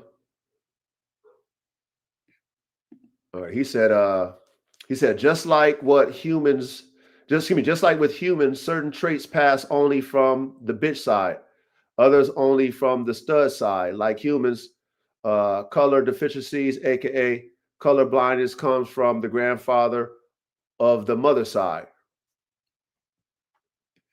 Interesting. Okay. We got Rambo Rondo. Salute. What do we got? Y'all cooking in this bitch. Yeah, I don't even see all those other people. Yeah, because you on the phone side, ready? Yeah. Yeah, you on the phone side. Well, I can see everything. So on mine. But man, they cooking in here, man. They going ham in the chat. Hey, salute to the chat. You know what I mean? Salute to you guys. You know, communicating back and forth, sharing ideas, sharing concepts, sharing experiences. That's what this is all about, the Super Dog Man Computer. All we want to do is get better at our craft. All we want to do is make sure that we understand that we can think outside the box over here, okay? Think outside the box, test all theories here, okay? Test them all, because just because it worked one time on this breeding don't mean it's going to work the next time. You know, if I try something that is not working for me, I need to try something different. If an OG told me something he did back in 1970, but I don't want no 1970 dog, you know, I might have to just give respect to my OG and be like, okay, OG, you know, thank you for giving me the foundation, but I'm moving past them dogs. And it's okay. It's okay to do that. Because I guarantee it, for me, when I test my theories out, what I'm doing with my program now, and I find myself not getting what I want, I guarantee I'm going to do something different. I guarantee you that. I'm not going to be like, oh, guys, I just believe in this formula so much. Hell no, I'm doing something different.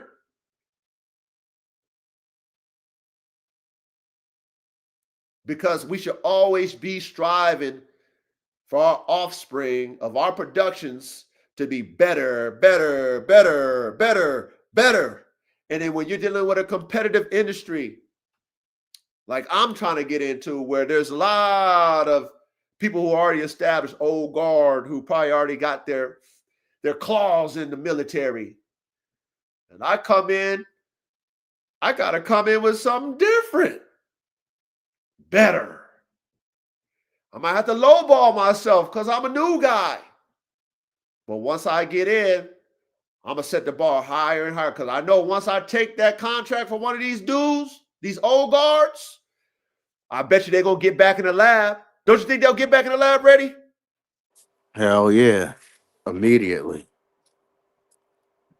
I know if I lost my contract, I'm getting back in the lab. I ain't producing the same shit. I don't care how good it was. I don't care how good of a run I had. I had a 20-year run selling dogs to the military. They fucking discontinue my contract. What the fuck? Oh man, I had it sweet.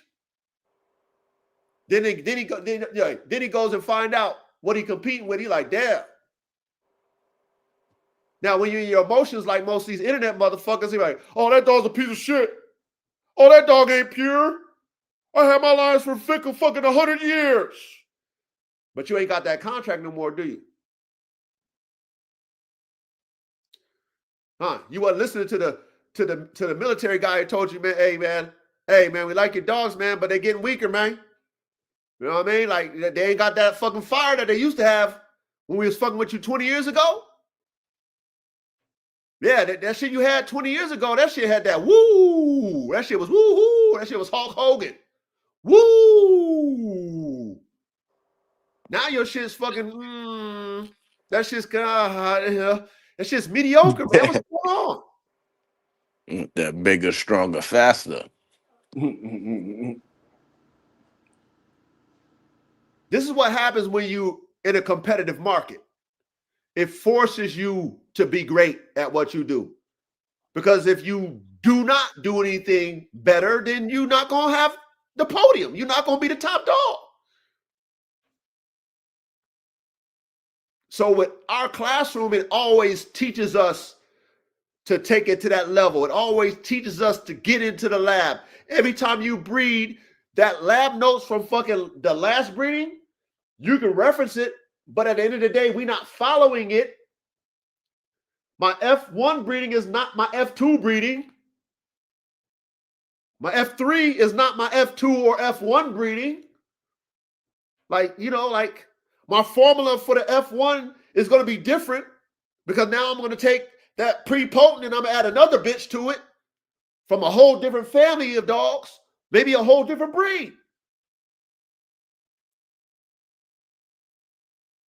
So that every time I bring something to the market, it should be better. Coach, what you got for 2026? Coach, what you got for 2027? Coach, what you got for 2028? That's what I want my patrons to be asking me.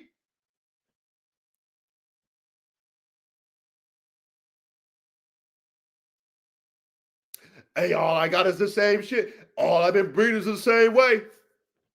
Well, we know what happens when you breed the same way. You don't get pre-potency that way. By that shit, your shit start to digress. I was watching something. I was going to share it with y'all, but we didn't have enough time. I was watching something, and it's this lady, man, and man, she's got a dope ass, man, her facility in Montana. Y'all might have seen it, maybe not, but I was watching on YouTube. And she was on CSNBC or something, CNBC. And man, she got a program where she trains dogs. And, she's not the only one that does it, but trains protection dogs, fully trained. She sells them for $175,000 a piece. They did an interview with her. And, she got a big time investor. Like her shit is state of the art, man. Her shit is top tier, state of the art. Her fucking facility is I dream. She got a full staff, the whole 9 yards, right? So she's giving her testimony, and I resonate with her. But you know what she said? A lot of dog men say this stuff when you have, you got a demand and you're competing. She was saying that the dogs now, she said she's having a hard time getting elite level dogs. because the genetic pool is not there anymore. And, you know, she's selling a lot of dogs to people. And not only that, she's competing. So when you're competing against other people who do what she does, you know, there's people who are shopping. They're actually shopping when they're spending $175,000. And they're testing your dogs amongst others. And her pursuit of these different bloodlines and freaks, these top tier level hard dogs that these people are wanting to pay $175,000 for, she said it's hard to find nowadays. So when I hear her speak, and we know this already, you think I'm gonna breed dogs that's already established and think I'm gonna come in and change something? Like this is where the common sense got to come into y'all's head. Not y'all right now, because I know we know better, but the people in the back. You think I'm gonna just go to Europe and breed the way they've been breeding and think I'm gonna come in there and really make a splash, man? When there's people who really buying these dogs overseas all over the place, and they're telling, you know, they're saying that the dogs ain't really what they, you know what I mean? The dogs ain't really what they used to be. These are people who got money and they buying these dogs. They're breeding them. And she even said that out of her own mouth. And I wanted to share that. Because this woman got millions of dollars behind her program. Her shit's dope. She making $3 million a year selling dogs. And she said that out of her own mouth. The dogs that she's looking for are hard to find. They're few and far between. That's her problem.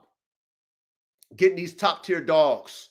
That's her problem. Well, who's going in the lab and creating them again? You know, I mean, shit, that's a hard thing to do. We heard that from the OG on the podcast. Okay, he said if he could breed them, he'd be rich. He said it's hard.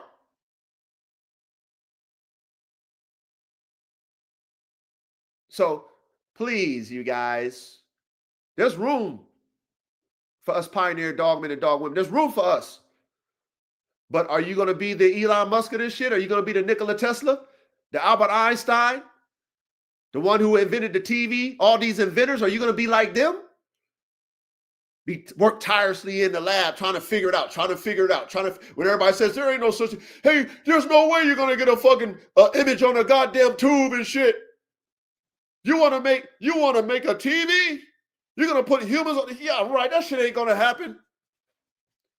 Y'all need to go look up that guy. That was a young dude that invented the TV. Go look up that guy who created the fucking TV. Imagine all those naysayers and spectators and commentators telling him, oh, hell no, because there was a lot of them that was telling him, no, that ain't going to work. That's not going to, oh, hell no, you can't get that. So when you hear this type of talk from people who do this and they're purchasing dogs to sell and they're having a hard time getting those dogs and they can't breed them because they're breeding what's already out there.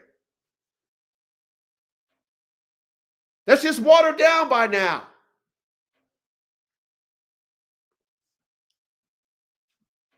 And if you got 175,000, I have to impress you with my dogs. I just can't just have this dog doing basic obedience and training and shit and cool, and it can bite the sleeve and, it can sit, stay, walk in between your legs, all that showmanship that we see every day on YouTube and on Instagram, all the showmanship. This dog better stick out to me.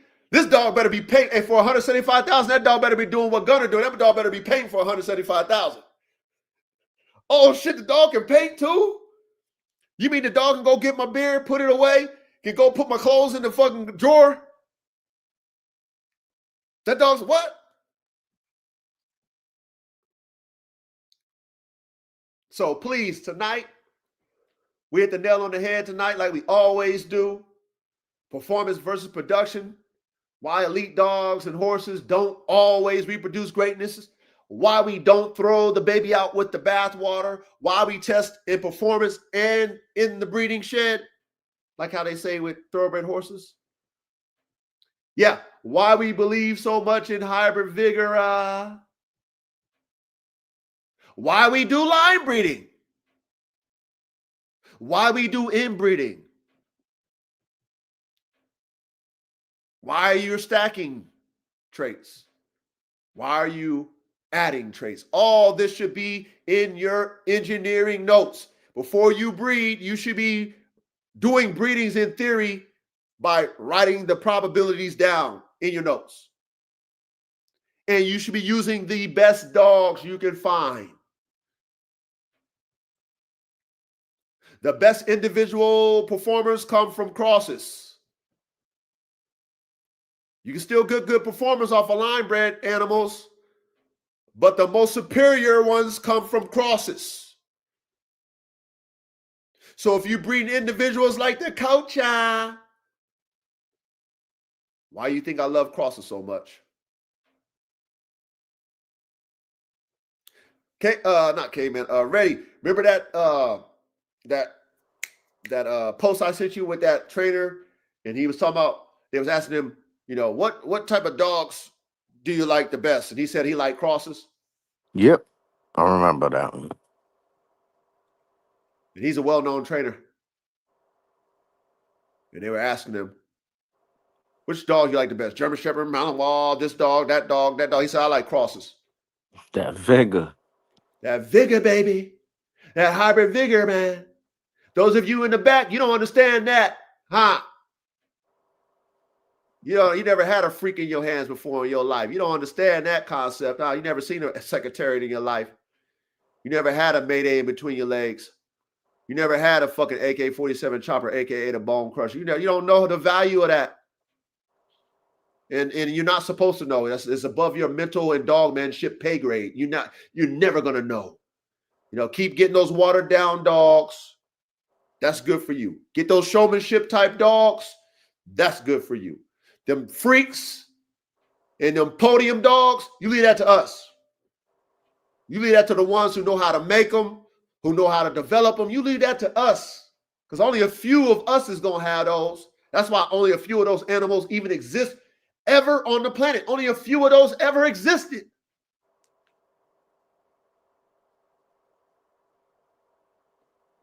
So, of course, the narrative of these freak type dogs is over these motherfuckers' heads. A double XL pit bull freaking nature is over these motherfuckers' heads because they don't know how it's made. They want to tell me, oh, AK is a mixed breed, is a mastiff. Shut your stupid dumb ass up. Does Gunner look like a mastiff, Ready? Hell no. Does Spade look like a mastiff? Nope. Shut your dumb ass up, you dummies in the back. You ignorant motherfuckers in the back that don't have no fucking clue of how a dog is made. Fucking idiots out here, man.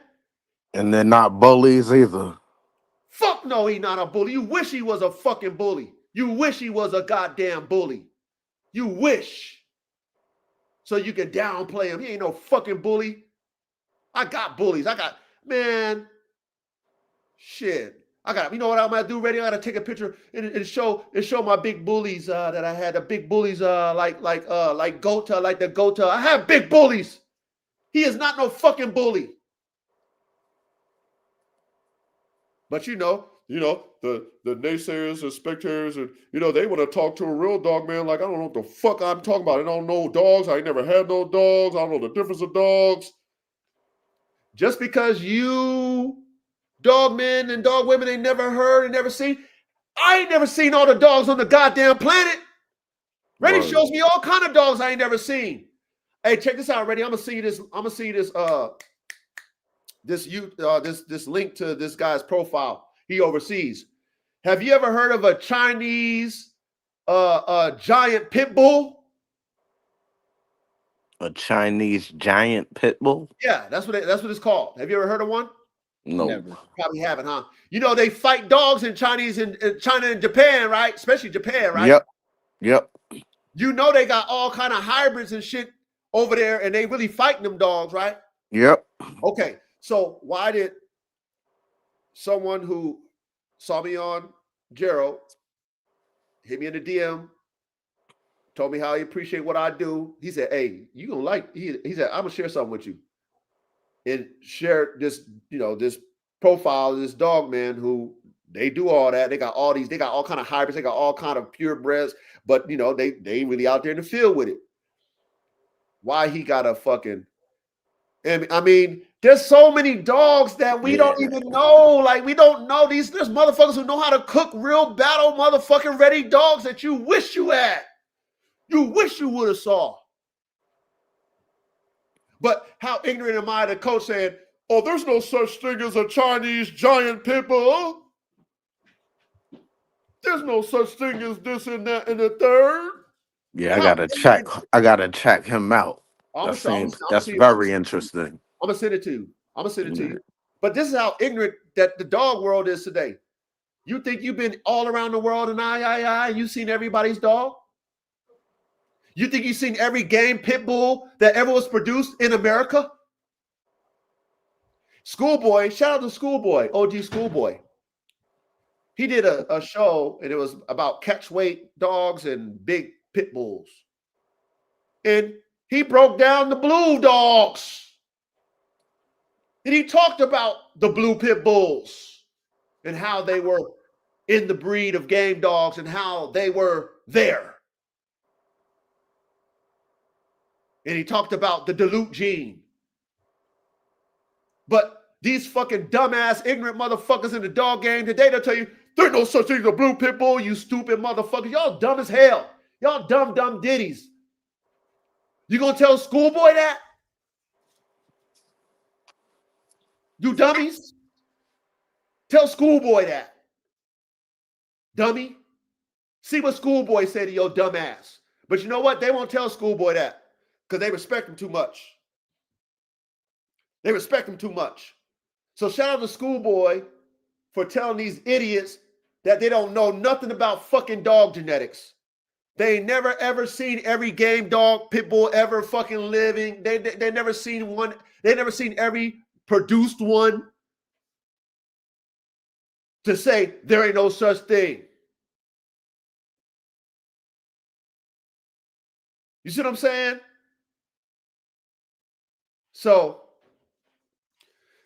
please, you guys and gals, you top tier dogmen engineers, you dogmen enthusiasts, keep your mind open. Be open to things that you've never heard of or never seen before, because every dog on the planet Earth was mixed with something. And people who do performance animals, they sure know how to cook them. That's why we got all these different variants of breeds today, because these guys who really work these dogs knew how to put them together. They knew how to mix this with that and mix this and they was in the lab cooking. And these idiots who trace everybody else, who talk about this ain't that, no such thing as that, let them stay in their coloring book when it comes to, let them be in the lines of the coloring book. Okay, let them stay in the elementary school of dogs. Don't debate with them idiots. Say like the coach say, sounds good, spectator. Sounds good. Because when God blessed me with the different experiences I've had, K-Man, you've been blessed. Verde, all you guys, ready? All y'all been blessed with your experiences. And then your experiences always teaches you something new. So there will never be a I never in my experience will, because every time my experience is experienced, it shows me something different and I learn something. So if I get a freak of nature that I ain't never seen in my life, and I know how he was bred, and he is a product of his parents, he's not a product of no motherfucking half-breed cross. There's no Mastiff in AK. He's just a fucking freak. You get those. He's a Secretariat. What are they going to say? Oh, shit, they fucking cross Secretariat's mom with a Clydesdale and shit.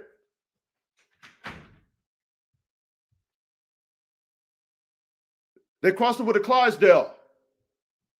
That's why he's so big and he got the big heart. See, that's what the idiots in the back would say. But we know better over here, y'all. So when you're in this classroom, please have an open mind. Don't be closed-minded over here. When you see something that you don't comprehend, you see a dog that you're like, damn it, Somebody calls it whatever they call it. Let them call it whatever they want to call it. Who cares? Who gives a fuck?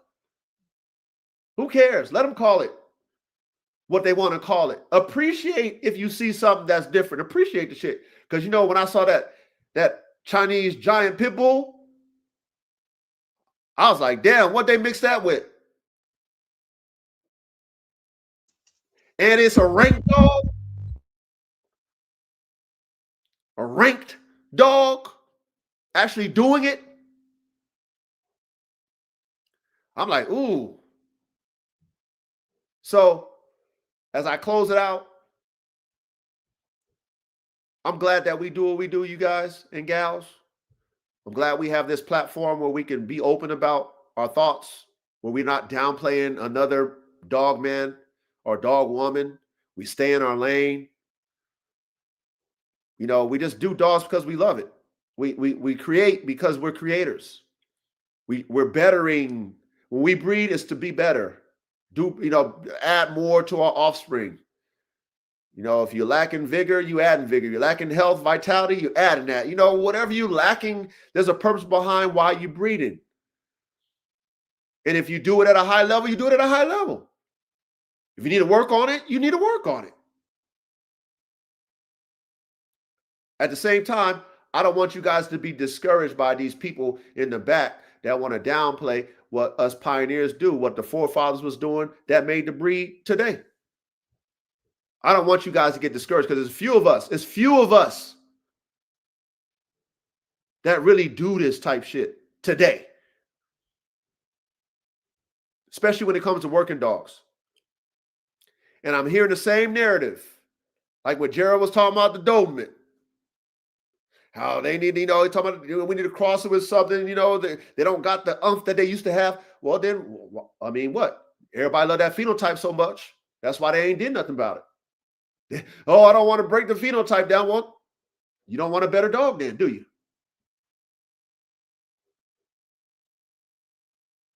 But if you like the coach, like I tell you, man, performance come over looks.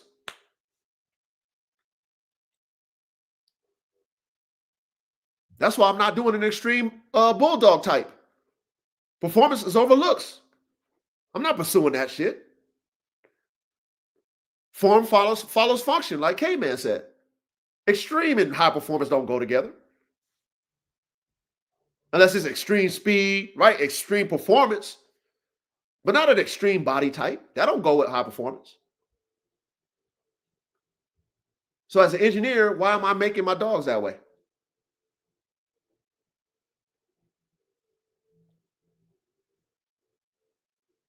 So, ooh-wee, I love it. 41K9 said, he said, a hybrid example, 50% pit, 50% German Shepherd, possibly the best of both genetics. Those pups are both 50-50, but their pups could be 80-20. Yep, 60-40, 90-10. Yep. Now watch this. That guy, that trainer that sent that to Reddy, that guy who was talking about the crosses, he loved them 50% Miles and them 50% German Shepherds. That's what he loved. That's his favorite.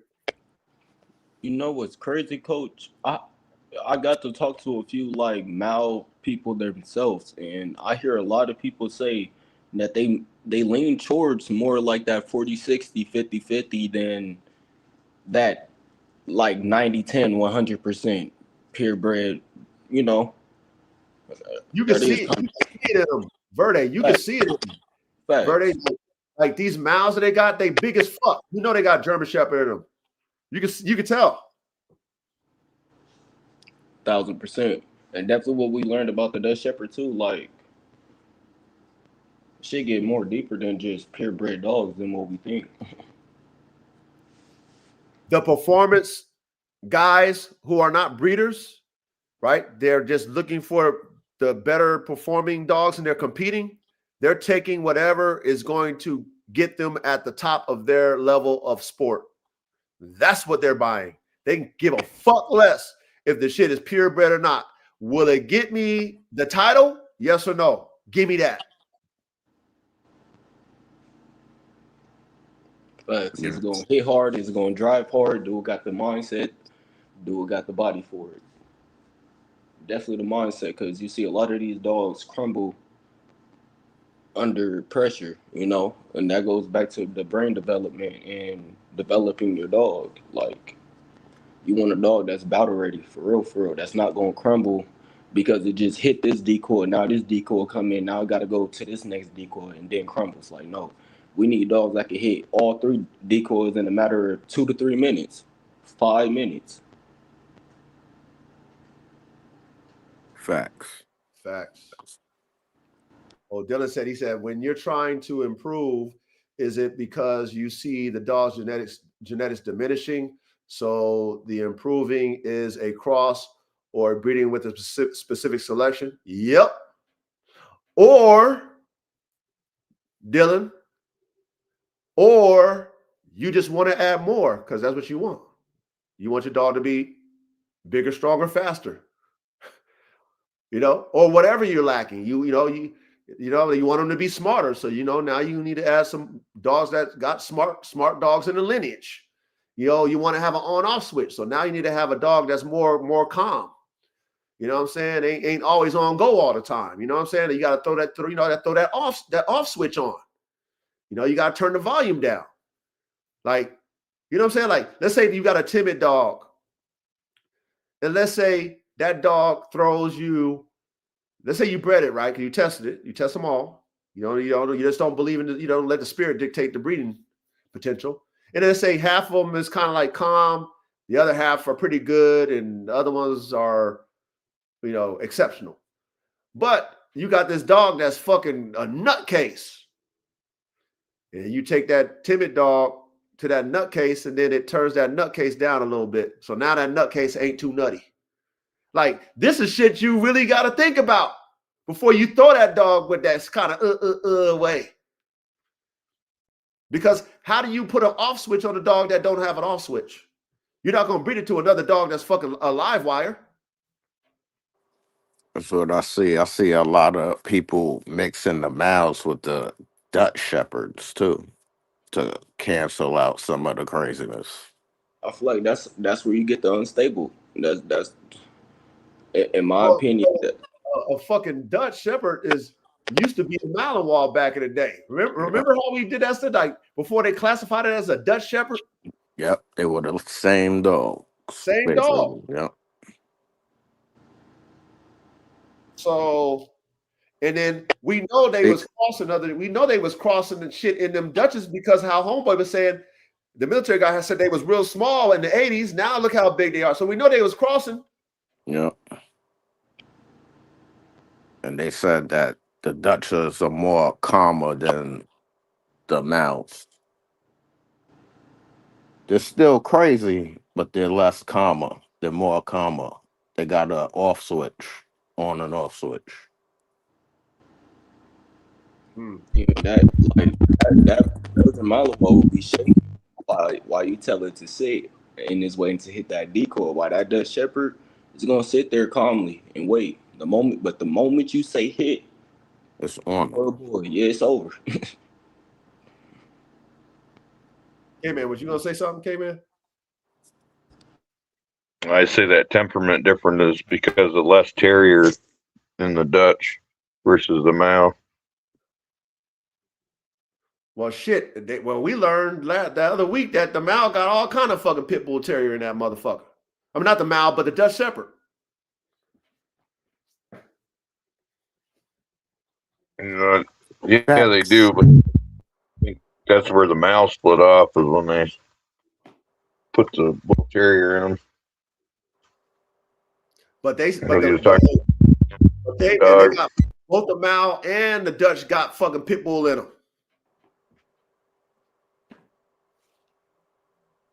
But listen, the art is this. This is the art. This is the art, fellas. When you're a master breeder, you know how to wash that shit out where you wouldn't even know it. And then you know how to focus on traits. So for whatever reason, why you add that pit bull in there, you know how to selective breed for those traits. And then you can mask them in the dogs that you select that look just like a fucking purebred Malinois or purebred Dutch or purebred German Shepherd. There's master breeders that know how to do this type shit. Not everybody know what the fuck they doing in the lab. Salute to the ones that know how to fool your ass. Because they're getting the parts that they need while you still believe it's pure.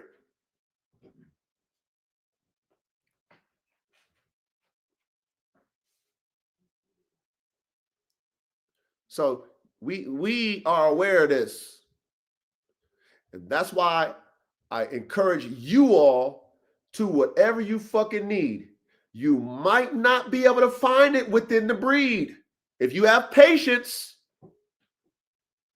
this to all you Dobie guys too, you got patience, man, get you a couple of guys and start fucking breaking it down. Might take y'all 5-10 years to make it look back like a Doberman. Do it though, if you really believe that you can do it.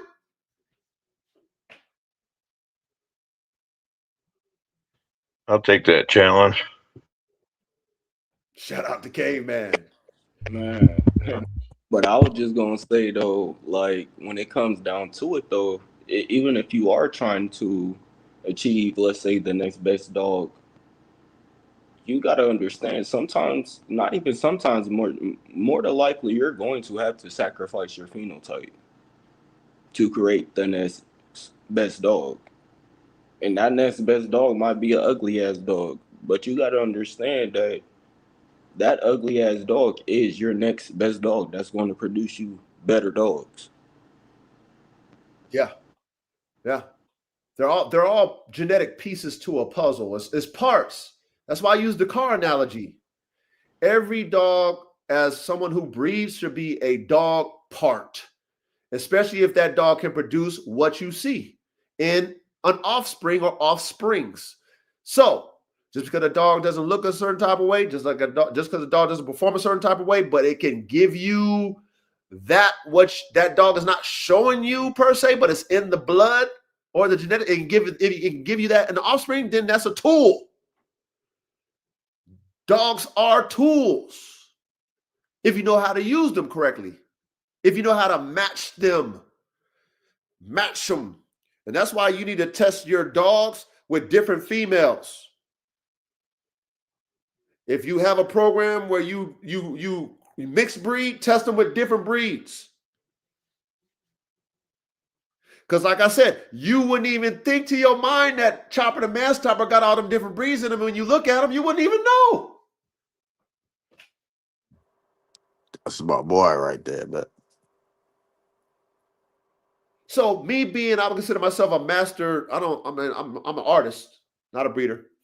I'm a master at what I do. I can lie to you if I wanted to and say, oh man, that's, whatever. That's AK with a fucking pit bull or whatever. I can just lie to you and you wouldn't even fucking know. Like, no, this dog's a fucking 4-breed composite breed. 4 breeds. You wouldn't even think that Red Bull is that nigga's fucking grandfather. He don't look nothing like Red Bull. Nothing like him. you look like AK though. You look like, exactly. So please don't get discouraged in 2026. I know y'all know better. Just don't get discouraged because the line is getting drawn now. The line is getting drawn. There's us and then there's them. And there's fewer of us and a lot more of them. The ones that will never progress. The ones that will be like the woman who's like got a business and like, I can't get no top tier shit. I got shit from overseas. I got shit from in the States. I got these IPOs and double element OP dogs. And, I'm not getting the level that I used to get when I got them dogs back in the day. These dogs ain't what they used to be. So we draw on the line of those people who keep doing the same thing and they think they're going to get different. We draw the line between us and them because we know we got to do something different. We know we got to do something different to get better. We not, what I'm saying? I'm not getting Coco and then I'm going to get another, I'm going to go from Coco Coco's line, and I'm gonna go holler at that breeder and get a half brother or half sister from whatever, half brother, and I'm gonna breed Coco to, I'm gonna line breed that shit. I ain't doing that shit. That's backwards. I ain't doing that shit. They already doing that shit. I ain't doing what he doing. That's what he doing. Is that what he want to do? Salute to him. That's not what I'm doing. Or I'm not going to try to take a Malinois from another line and from these, and they're already established lines, and think I'm gonna make better Malinois when they've been breeding these Malinois. I mean, they've been they keep breeding these Malinois all different type of ways, and the only ones that's getting better dogs is them boys out there in the UK that's doing them damn hybrids. They're the ones that's getting the Malinois. You don't even know that they you think they Malinois, you look at them, but they hybrids. They get better. But to your eye, to my eyes, that looks like a full-blood Mal or a Dutch Shepherd. No, that's a fucking F2 hybrid. What? So I digress. Anything else y'all want to add before we close out? This is another banger, man.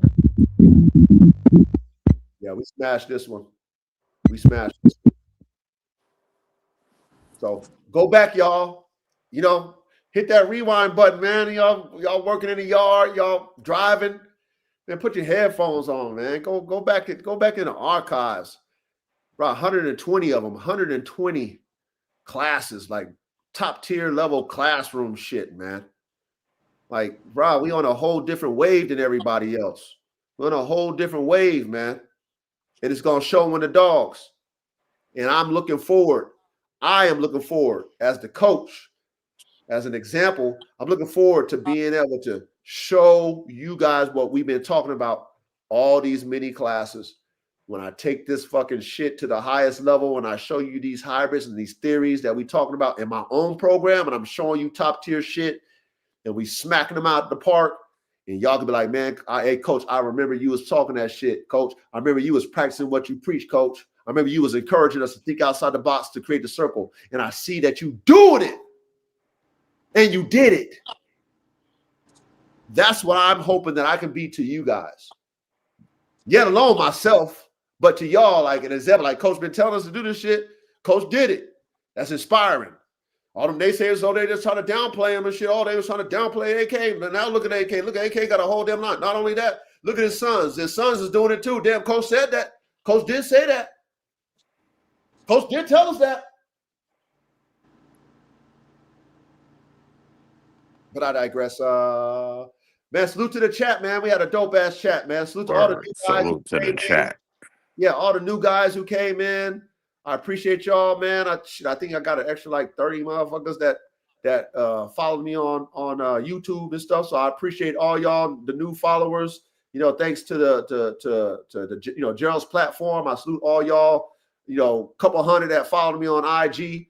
I appreciate all y'all that reached out, you know what I'm saying? That reached out to me and stuff like that, gave me some words of encouragement and all that good shit. Man, I appreciate all of you because there's only a few of us, y'all, and we got to stick together, man. But let's keep pushing this car. Let's keep making these dogs better and better. Let's use our minds. Let's be creative. Let's not downplay one another. Let's be here to learn, man. Let's be here to learn. Everybody got something to bring to the table, okay? Whether right or wrong, as long as you're trying to be right. You can be wrong now, but as long as you're trying to be right, that's all that matters.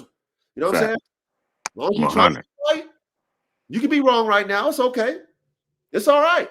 But we're trying to be right, okay? We're not going to downplay each other to do it. Ain't none of us on no bitch-ass shit. Say that feminine shit for the females, man. Let's be men.